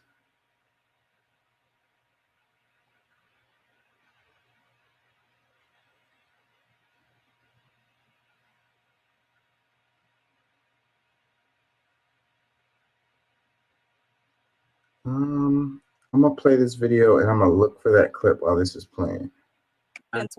Many of us suspect that Jeffrey Epstein was an asset to Mossad and that Ghislaine Maxwell was in fact an agent of Mossad. There's a lot Totally of evidence nonsense. that point to this direction, and No, that they there's no were evidence. operating a blackmail operation in order to get very powerful people, including people like yourself, in precarious positions to where you could potentially work on behalf of the state of Israel or protect the Well, state of Israel. I've been working on the state of Israel. I've been working for the state of Israel since before you were born. Jeffrey Epstein once visited me in Israel. He had never been there. He didn't know anybody in Israel. He didn't work for the Mossad. The Mossad wouldn't hire him.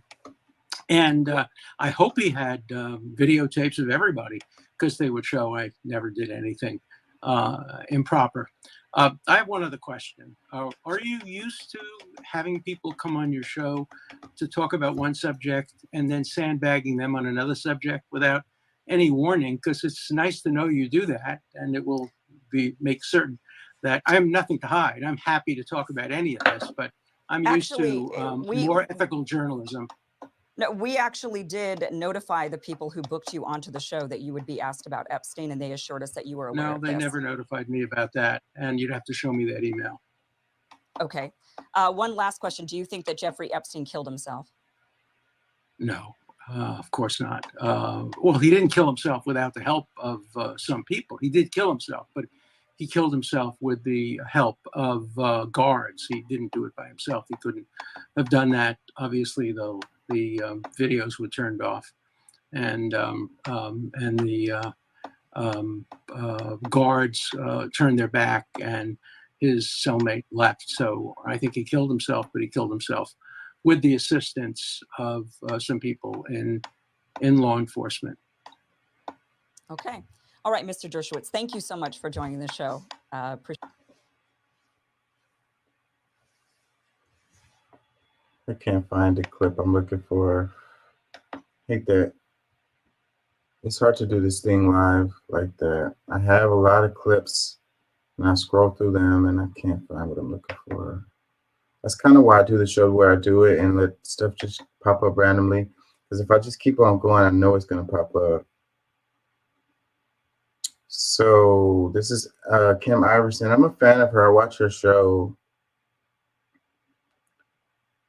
It says this is the most important interview of the past year, and most people never saw it. 2 months ago, Kim Iverson pressed Alan Dershowitz on Epstein's Mossad connection. Given what was disclosed today, I think you find his reaction interesting. This is what real journalism looks like. I don't know if I completely agree with those comments. You know, I really like Kim Iverson's stuff, you know, but sometimes she can be a bit on the conspiracy theorist train, you know. As far as Epstein being with Mossad, I don't know about that, but you know, there is some stuff like ISIS popping up now again and attacking Iran. Yeah, and if you know, then you know. Yeah. Anyways, I want to be careful how I talk about that.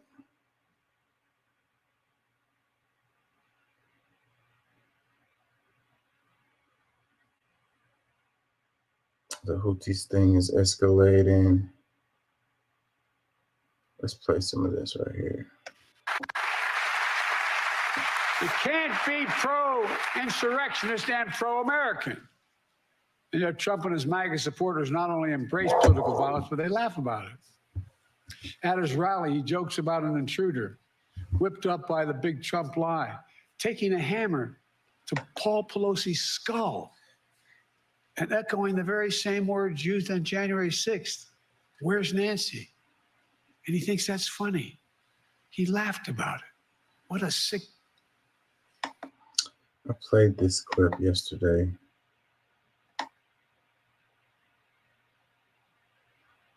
I don't think that's funny. Man, it's so frustrating when I'm freaking got something I'm looking for and I can't find it.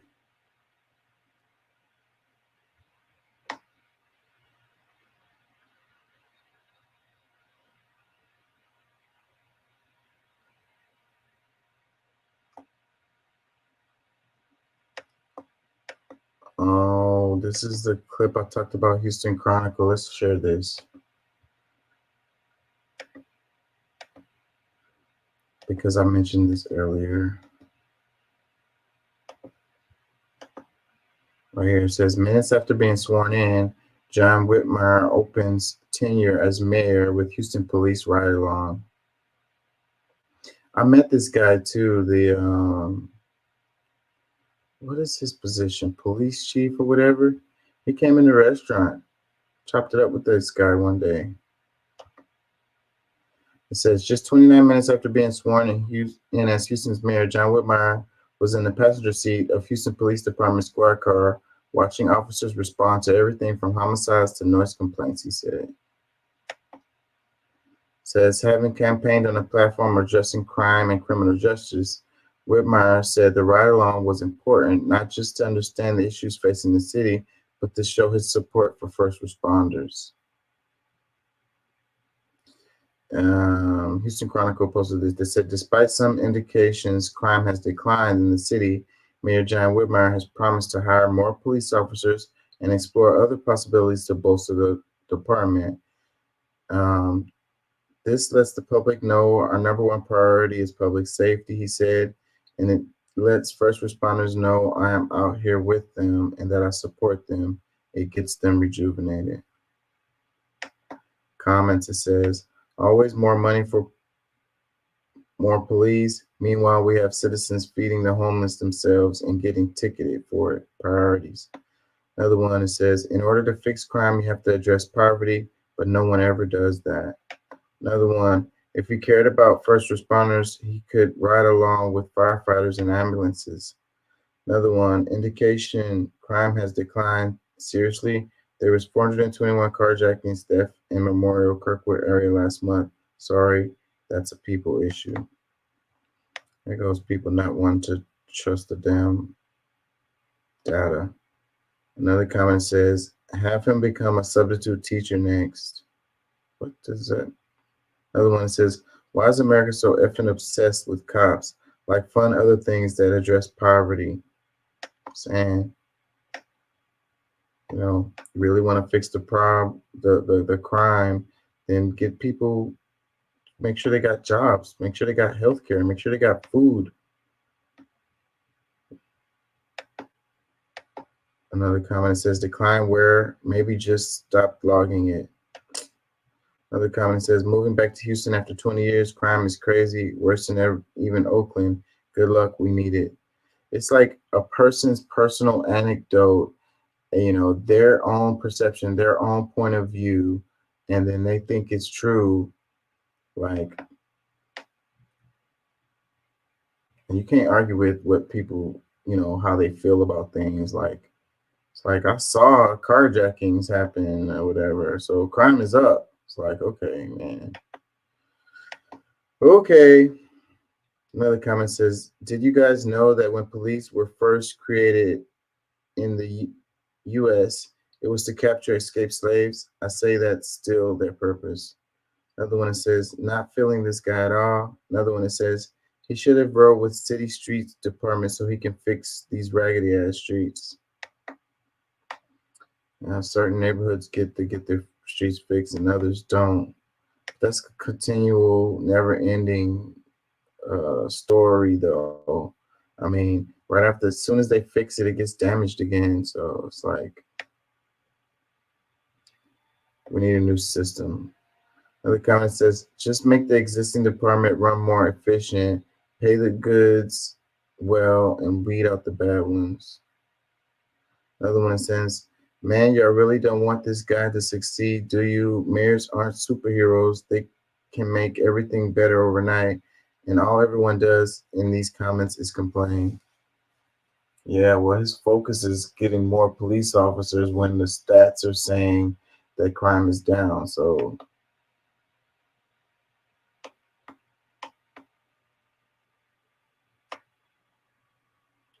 did I play this clip? I think I did.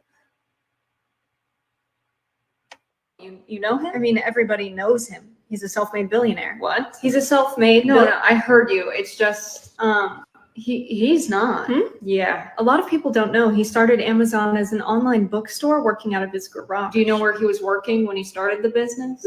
I don't. It was a hedge fund. Huh. And then his parents gave We all him get a little help from our parents. $100,000. $100. Okay. And another $145,000 the next year. Oh, but he did successfully build an online bookstore. I mean, he had the money to pay software developers and people to write the code. Well, he did a really good job growing it into something big. He did also get $8 million in 1995 from Kleiner Perkins, Caulfield and Bayer. $8 million? Yeah. And I don't know if it's fair to say that Amazon did things better or more efficiently. They had a lot of cash on hand and they bought up their competitors. Huh? Yeah, the list of Amazon's mergers and acquisitions is over 100 lines long. What? Instead of competing for customers by offering the best products and prices, Amazon absorbed and purchased companies that occupied spaces in the market they wanted. If you can't beat them, buy them.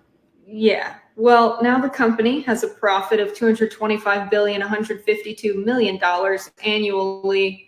And they're busting up their employees' union. Why would you need a union if you work at Amazon? Well, warehouse workers report not even having enough money to take the bus after doing 9-hour shifts of calisthenics. Yikes. And Amazon workers are injured at double the rate of what is the industry standard. 6.8 serious injuries for every 100 workers in those warehouses. I guess 2-day shipping comes at a cost. Human lives. 6 employees died in a tornado when they were working in the warehouse because of the no cell phones policy. 4 employees died within the span of less than a month this past summer. 1 forklift crash, another cardiac arrest on Prime Day, and another fell off of a ladder and sustained head injuries. Really? Employees documented temperatures in storage containers reaching 145 degrees Fahrenheit. Damn. In the warehouse that did unionize, Amazon has refused to negotiate a contract despite the union being officially recognized. And in warehouses that are still trying to unionize, Amazon has created a culture of fear and hired professional anti-union consultants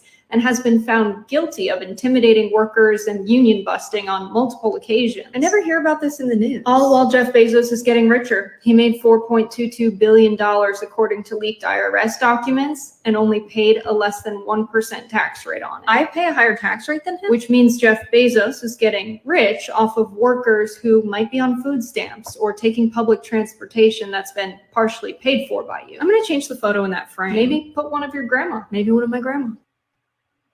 Yeah, I think the first part of this clip is the most important part.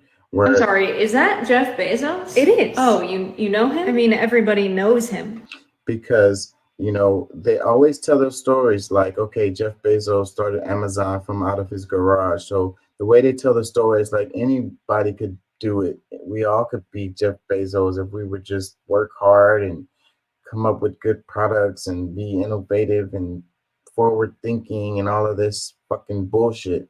And it's like they're like, well, you know, he was working in his garage and he built a garage. She's like, well, he was a hedge fund manager. It was like his parents gave him lots and lots of money. Like, you know, it's like Tesla is like the same thing. And then Google did the same thing. Like the you know, like she said about buying up the competition and stuff like that. And it's like, you know, not really being innovative, just freaking these hostile takeovers is how these things happen, and having unlimited freaking funds to freaking continue to fail and still stay in business. Like, I don't know, man. We love to worship these people and we love to believe in these stories that these people are just like above us, like they're, you know, better than humans, like they're like, you know, ultimate humans, like they're superhuman, like, and we love to believe those stories. And then at the same time, we like to believe that any one of us could just be Tesla, you know, Elon Musk or Jeff Bezos or Mark Zuckerberg or whatever. And it's like when you go and you look at the stories, and I've covered it. I did Elon Musk. I did a deep dive on Elon Musk on one of the shows, and the guys were still making arguments. And it's like, you know, robber barons, you know, all of that stuff. Like, this guy fits the description of that stuff. And then they're like, so?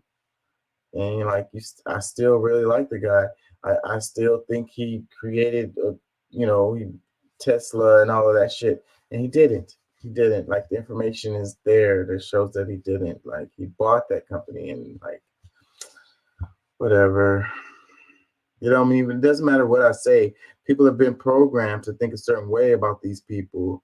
And, you know, they control the media. That's the reason why Jeff Bezos bought the Washington Post. Like,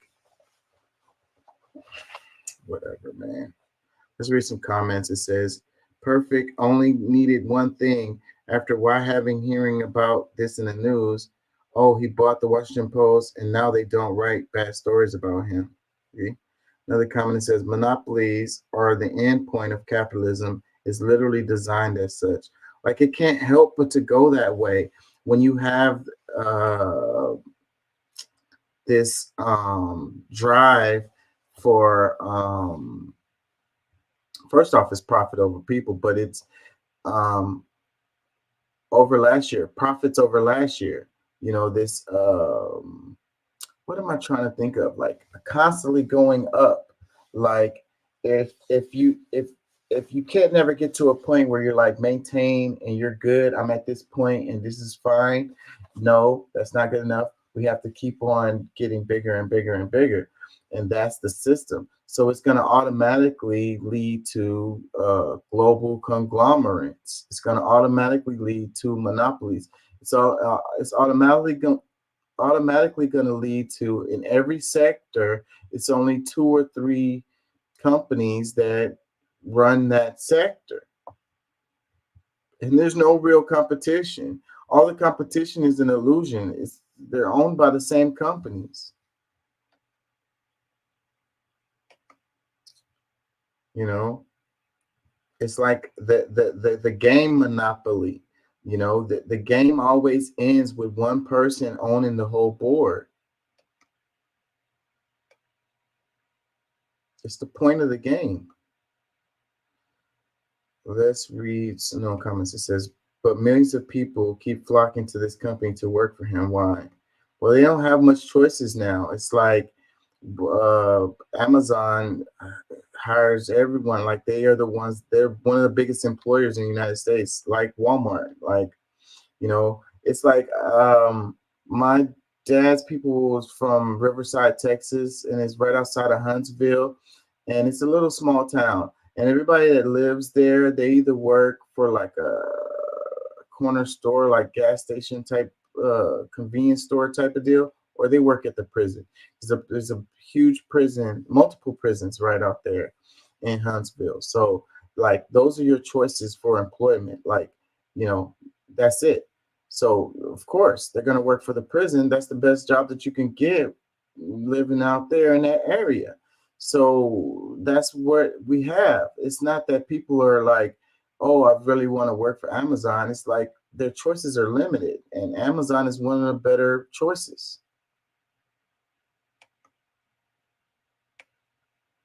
Another comment, it says, the pathetic thing here is she's simply relating simple facts about how business is done and presenting it as an evil thing. The warehouse accusations are totally overblown and anecdotal. The narrative of corporations, billionaires bad is simply childish.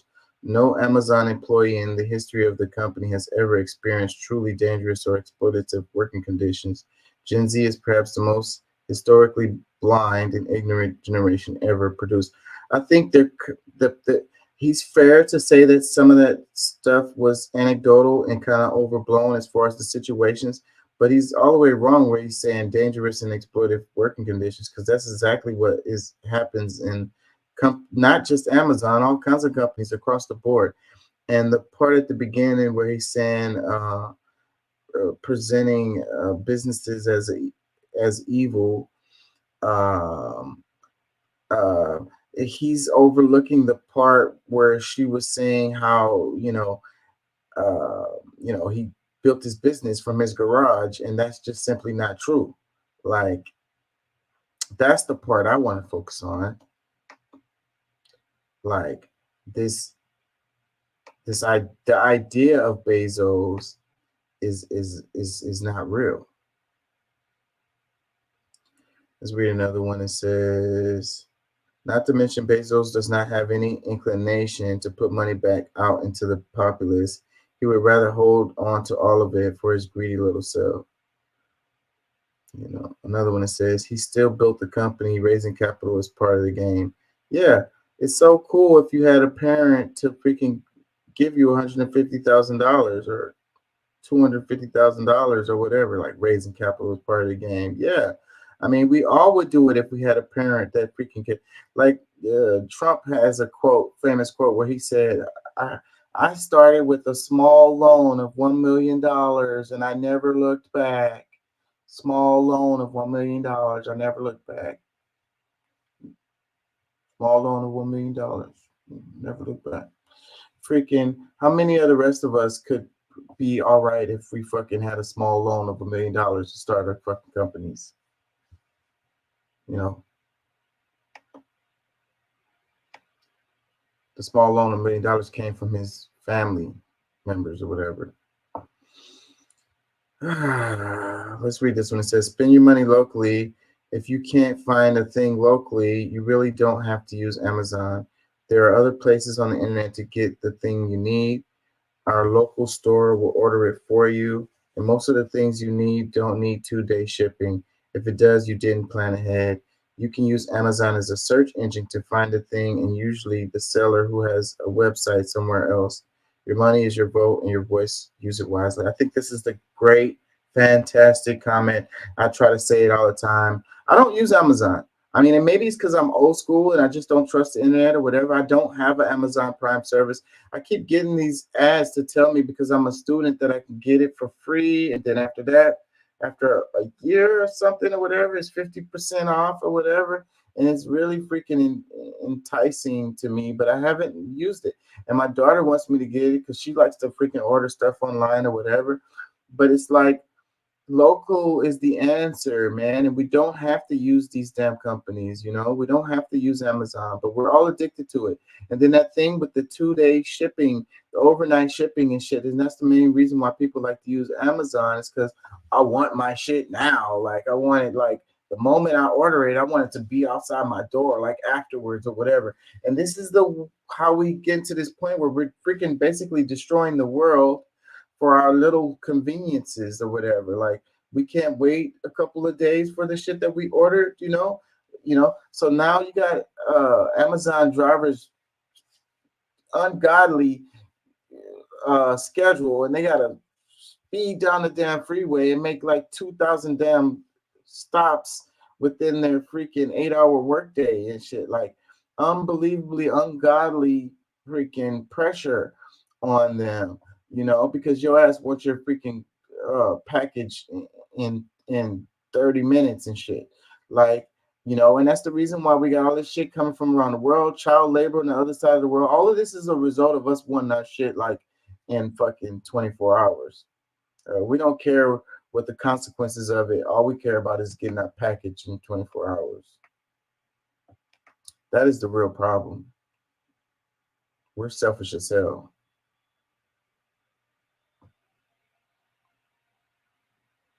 But look, next comment, it says, but the feeling of joy when an Amazon delivery notification hits my phone is undeniable. See? That is it right there. That's the whole thing right there.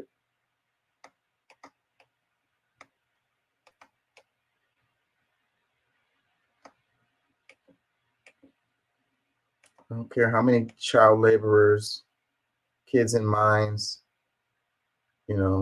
some guy passed out in the warehouse trying to fill your order. All you care about is that notification. Reply to this guy's comment. It says, and now I hope you associate that joyous feeling with the guilt of workers at Amazon all over the world being abused and exploited. Another reply to that one, it says, you need to find something better to make you happy. You must be so empty. That's what it does. This consumerism, we're addicted to it. And it's kind of like the likes and shares on the internet or whatever. It gives us that little dopamine hit, and it makes us happy for like a few minutes. And then we're on to the next thing because we have to keep searching for that hit because we're empty. Our lifestyle is not balanced with the earth. We're all really depressed and lonely, really. And that's why I look at people, when I'm at work and they're on their phone. Whenever people have a few moments of time, like most people, the average person, whenever they have a few moments of time to spare, they're scrolling. They're either scrolling on like Instagram, TikTok, or whatever to get the dopamine hit for the likes and shares or whatever, or some like random ass news or like event or extraordinary fucking thing that's on there, or they're shopping, like looking for something, like filling their cart or whatever with items or whatever. And it's like, that's what it is. That's how we fill our life. And this consumerism is how we get by. It's it's the fake happiness because we're really depressed. Everything's going to shit, but we are distracted by the scrolling for, either likes and shares or the extraordinary debauchery that be on your timeline, stuff that make you angry and emotional to distract you from your present life, or you're shopping for something, crazy, crazy, crazy. It works. It's perfect.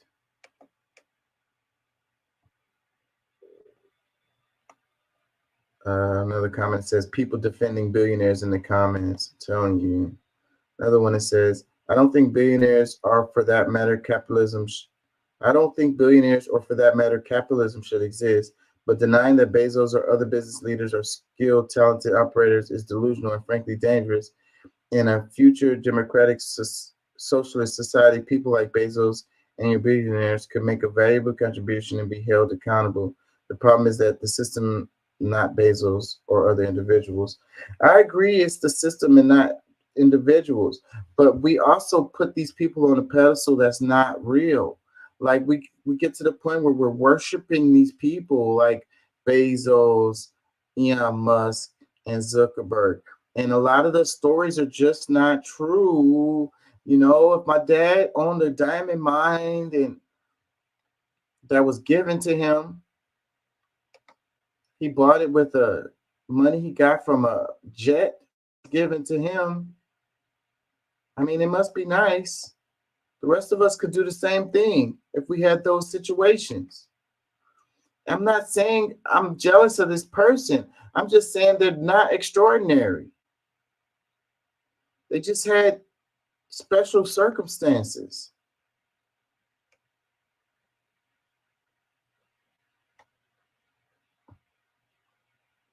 This clip was funny. I don't know if I want to share it. She says, I'm a saltine cracker. What did she say? She said, I'm not a saltine cracker.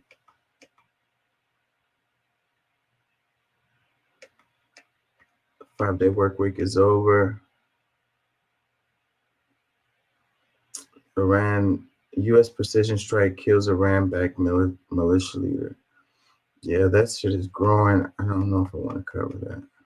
Let's do this.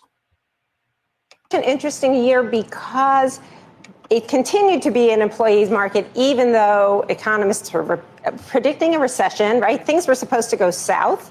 They didn't. The market remained really, really strong. But at the same time, companies started demanding that people show up, that you get that return to office mandates were growing by leaps and bounds by all the major companies we know, Disney and Meta and Amazon and on and on and on. And yet what happened was employees didn't, for the most part, play ball, right? I mean, yeah, okay, tell me to come back. Good luck with that. Well, they came back somewhat, but you know, if you look at Nick Bloom, who is the Stanford economist who follows all of this, and I was talking with him, and he said, you know, it was 40% of people at the beginning of last year, 40% of people still worked at home at least one day or more a week. And that number has not changed. So even though we hear about a lot of companies demanding butts in seats, it's not happening. Look, maybe they're demanding that you're there 1, 2, 3 days a week, but you still have 40% who get at least 1 day a week. At least 1 day a week. So here's maybe you're back more, just not 100%. So what I think is interesting is 2/3 of CEOs in a pretty massive global study said that by 2026 they expect we're back to 5 days a week, and that just seems impossible. Just seems like wishful thinking on that part. It does seem like the 5-day work week as a standard is over. We're almost 4 years past the beginning, which is crazy, right? Almost 4 years past the beginning of the pandemic. And we've got to accept there's a new normal. 2023 is such an interesting year. It says Yale lecturer on 2024 workplace trends. The 5-day work week standard is over. I think it's true. I wish it would spread to the rest of us, you know, regular workers. But I think it's true for a certain segment of our society. It says Yale University Joanne Lippman on why she believes the 5-day work week is as a standard is over. Comments, it says, not sure why companies are enforcing something that leads to lower morale, decreased productivity, and increased overhead. Honestly, companies just need to adapt to the new norm and develop a healthier and happier workforce. Yep, and the productivity has been up, and you know, and what's really happening is they spend all this money for these office spaces that are empty, and so that's why they need to justify paying those rents. That's why they want you to go to the office.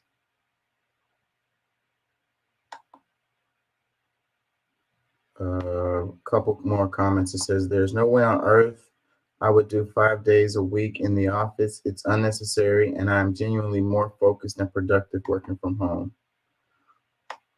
Another one that says, we're supposed to go into the office so we can be on Zoom calls anyways. Another one, Why work 9 to 5 jobs at all? Why argue for one extra day when you can trade and be self-employed? Okay, that's not what we're talking about here. Another one that says, unless you do actual work for a living, and this is in no way, shape, or form applicable. I kind of get what he's saying there, but people do real work on their computers, so.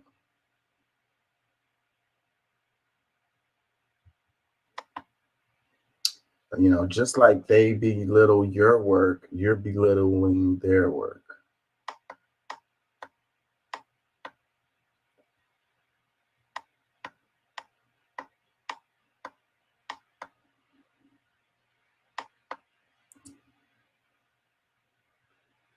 Yeah, it's too much racial shit in there, so maybe I don't want to do this.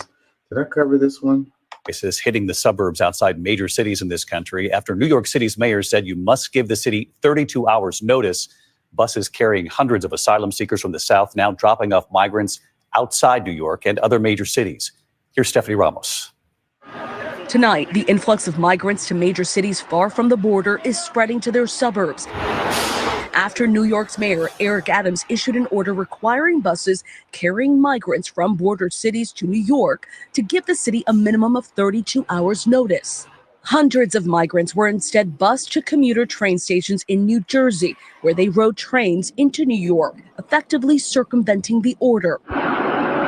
A similar situation in the suburbs of Chicago. Some 350 migrants flown to Rockford Airport over the weekend, then bussed in. Tonight, Mayor Adams is blaming Texas Governor Greg Abbott and asking more cities to issue executive orders. It's not about just New York. No city should be going through this, and it's not sustainable. Sources tell ABC News there were 302,000 migrant encounters in December alone, the preliminary numbers far surpassing the previous record of nearly 270,000 in September. Abbott and other border governors have said until the situation is brought under control and properly addressed, they will continue to send migrants to these so-called sanctuary cities. Lawmakers on both sides agree they need federal help and a solution from Congress to deal with this situation. Today, senators met with the Department of Homeland Security Secretary Alejandro Mayorkas. Negotiators are expected to keep meeting this week to try and reach a deal on the border, David. Stephanie Ramos on this for us. Steph, thanks. Yeah, it's election year, so that's the reason why this is becoming bigger and bigger. But yeah, so first off, I have to say that how are you fixing the problem? Like, I get the argument that people are saying like the border states are the ones that deal with the immigration issues more than those other states. I get it. And they're like, I want y'all to feel a little bit of what we're feeling. Okay, that's fair. But how is that helping the situation at all? Like, what is that leading to a solution? Like, are you trying to make a solution for the situation, you know, by moving them from here to there? It's like you're complaining that these people are coming over, you know, and the United States is getting overwhelmed with migrants, but you move them from Texas to New York. Well, they're still in the United States. They're still here, you know. How is that a solution? That doesn't really make sense to me. And the other part is like, so Mayor Adams is suing the bus companies because he can't go directly at Texas, so he's attacking the bus companies. And the other thing is, so Mayor Adams is like, man, we're not really accepting no more. So it's like, now they're starting to send them to New Jersey, so outside of New York. Like, what a fucking whole fucking mess, you know. And using these are real people, and using them as like political pawns. It says Louisiana and Texas have sent buses carrying hundreds of asylum seekers to New Jersey to avoid new restrictions in New York City. The news comes in sources tell ABC News that 302,000 migrant encounters at the southern border in December. Yeah. It says, for the love of God, close the border already. Another one says, it's not sustainable, but they refuse to close the borders, and ship the illegals back to Mexico. Yeah, well, they're not shipping them back. They're shipping them to other states within the United States. And it's like they're championing Abbott for doing this. At the same time, they're not happy for the migrants being here. They want the border closed or whatever, but he's shipping them to other states within the United States. How is that a solution?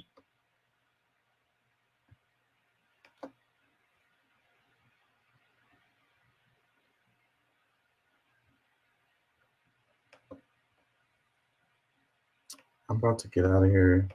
Let me see if it's a couple I want to do before I go.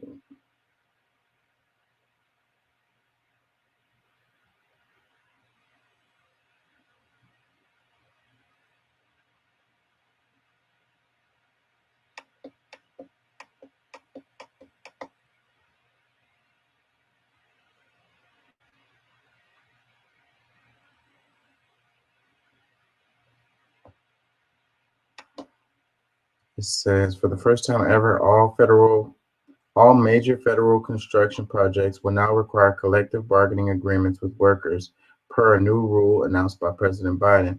About 200,000 workers will gain collectively bargained wages and protections as a result. This is a good thing right here. That's a good thing.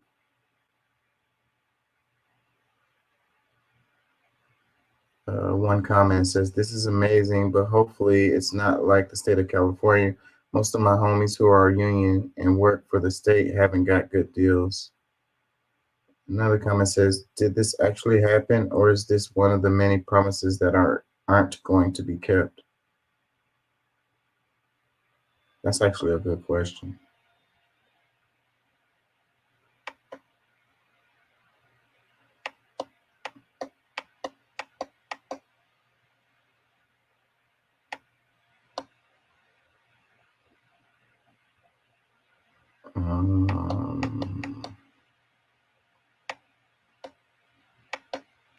Rise in respiratory illnesses. Did I play this? Respiratory illness is on the rise across much of the country. 31 states and Washington, D.C. are seeing high or very high levels of infection from flu, COVID, RSV, and the common cold. Health officials are again urging people to get vaccinated. Here's ABC's Rena Roy. Tonight, some of the nation's top hospitals bringing masks back as respiratory infections spread across the country. Admissions are up and folks are getting sick and getting admitted to the hospital for things like COVID, influenza, and even RSV sometimes. In Wisconsin, a nearly 15% jump in positive COVID tests. The University of Wisconsin now requiring healthcare staff, patients, and visitors to wear face coverings during all patient interactions. We are seeing an increase in number of patients admitted with respiratory illnesses compared with the number of patients admitted around Thanksgiving time. We're up about 40%. 31 states plus Washington, D.C. seeing high or very high levels of respiratory illnesses, including COVID, RSV, the flu, and the common cold. Flu hospitalizations were up nearly 50% in the last week. The CDC estimating 4,500 flu-related deaths this season alone, with the number of infections growing or likely growing in every state. And COVID hospitalizations are at their highest in a year. We are holding some patients in the emergency room, waiting a bit. And I would say every hospital in the region is doing that because of just the amount of sick people that we're seeing coming through the doors now. All of this as millions coast to coast gather tonight for New Year's celebrations. I would just urge everybody to be mindful and to spread good cheer this year, not viruses. And keep in mind, winter just started, so we'll likely be seeing even more infections in the coming weeks. Lindsay? Spread cheer and not germ. Millions are gathering. I have to be careful talking about this. Yeah, so, damn it, I was thinking about something and I lost it.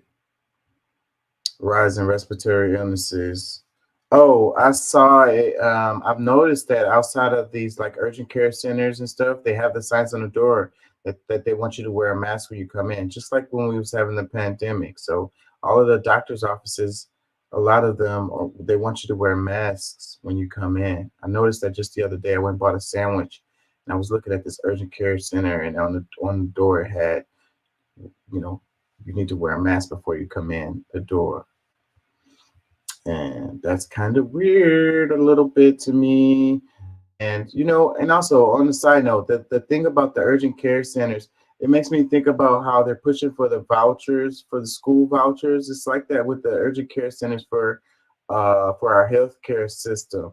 You know, there's these urgent care centers have popped up all over the place. I remember I don't barely see those things. Like, I mean, they serve their purpose. I've used them before. They wildly overpriced, like expensive, but you know, you have access and they're convenient. That you don't have to travel far and you don't have to deal with like the emergency room, and you can get care quicker or whatever, but you're finna pay. So, but that's the answer for our system, you know, urgent care centers where you pay a lot, you know. So people who have the money, I guess it's great, but for the rest of us, we're screwed. It says an alarming rise in respiratory illnesses. Hospitals in several states are bringing masks back. Reports on which regions are being hit hardest.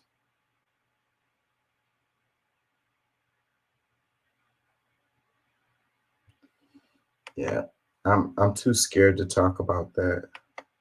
They're still going in on people. I don't want to lose my channel. I'm about to get monetized. I'm like on the edge of being monetized here.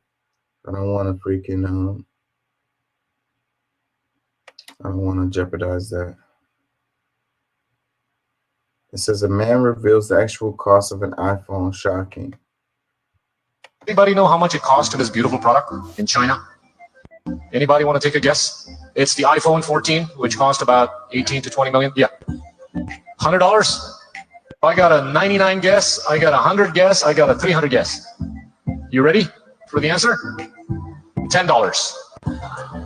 I swear to God, I've you know, sharing with these guys, they couldn't believe me. I've visited the factories 3 times. I've met up with the chairman of Foxconn who makes these things. I want to quiz the audience. Does anybody know how much it cost to this? Yeah, so and you guys are perfectly okay with spending $2,000 on a product that cost them $10 to make.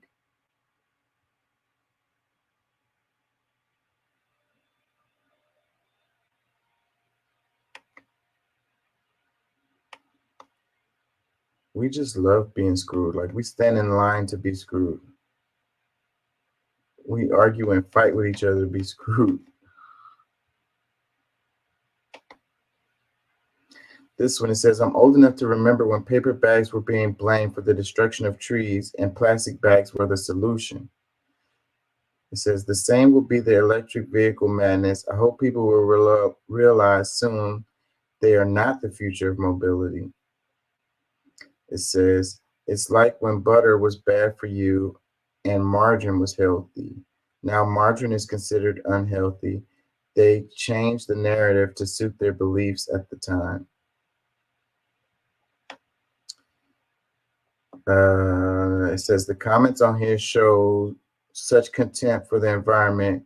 It is so sad to read them. So many climate deniers, such anger for renewables. Why I don't understand is why people don't want to live in a healthier world. Why can't so many see the damage we're doing to the planet and to ourselves? We have all the solutions to fix this right now. We need multiple solutions and a shift in how we live. It's not very difficult either. Very sad to read.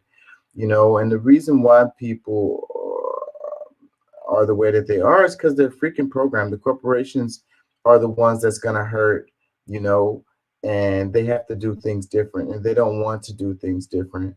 You know, we buy stuff, and it's, you know, the production is like a bag inside of a box inside of a box inside of a bag. Like, it's ridiculous the amount of trash that's produced just because of the way that we manufacture our goods. You know, a lot of really silly stuff, and then they tell us to use the reusable freaking grocery bags, and that's gonna save the world. We're gonna use metal straws or paper straws, and that's gonna save the world. You know, and that's all bullshit. It's these companies, the way that they do shit, you know, but they're running the show. They want to do things the cheapest way. It's really cheap to make the plastic bags really, really cheap for them. So they make a lot of money. So force them to produce products that are, biodegradable and stuff like that. Reuse products. But see, again, it doesn't make them make money. Back in the days, you could, and it was way before we were talking about any kind of, like actual recycling type of stuff. They had those glass bottles and they refilled them, the soda bottles. I don't know if anybody remembers that shit. They had the vending machines with them shits in them. And you bring them back, they give you a nickel or quarter or whatever, and they refill those shits. And that's what it is. Like, we could have stuff that way, but now it's cheaper for them to make shit one use, throw away. And then they want you to keep buying stuff. That's the other thing, planned obsolescence. They used to make pots that last your whole damn life. Now you have to buy multiple sets of pots because they go to shit within a short amount of time. Everything we buy, we have to buy again. What if we just had to buy these things once, like laptop once, phone once, kitchen appliances once, furniture once, and we're good, But no, these corporations need to make more money. They need you to keep buying the shit. They want to make you have to buy it over and over and over again because it was trash when you bought it. It's just going, it's future dump. It's going in a dump. It's made to go to the dump. Temporary use, one use.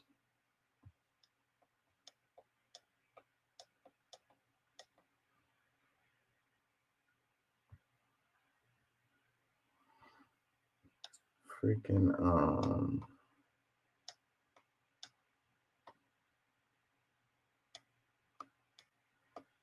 I think I'm gonna get out of here. Yeah, I think I'm gonna get out of here. I might do a bonus show. Man, I had good news. I don't know if I shared it with y'all, but they freaking covered my past due amount.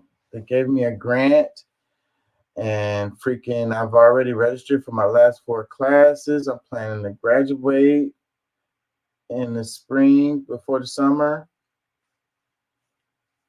And I'm loving that. I'm really feeling great and happy about that. And so I don't know when I'm going to be off next week. So I'll probably give y'all an extra show next week. And the freaking algorithm has been mashing on me. So if you guys want to like and share or watch some of my reels or something, the algorithm is mashing on me this last 3 weeks. I've been getting less views than I've gotten in like ever. And it's because they gave me a warning. They were trying to give me a strike on my page for a really old video that I had made. And I, what do you call it when you fight against it or whatever? And then they had to put the video back up because they were wrong. But I think that I still am suffering from the algorithm pushing you down. When they give you those strikes, they push you down in the algorithm. So they put the damn video back up, but they still left me in the timeout for the algorithm. And they're not recommending my videos and shit like that. I'm getting shadow banned and whatever. And I also think that it's because I'm right on the edge of getting monetized with this boring political stuff that I do here. Yeah, but I've been grinding and putting in the work for this shit. And so yeah, I'm thinking I'll be monetized very soon. And I think that they're trying to keep from having to do that. But whatever. Anyways, it's good news. Like I say, I'm registered for those last 4 classes. All I have to do is pass them halls and I'm out of there. Anyways, peace and love. Thank y'all for listening. Thank y'all for joining. We'll be back.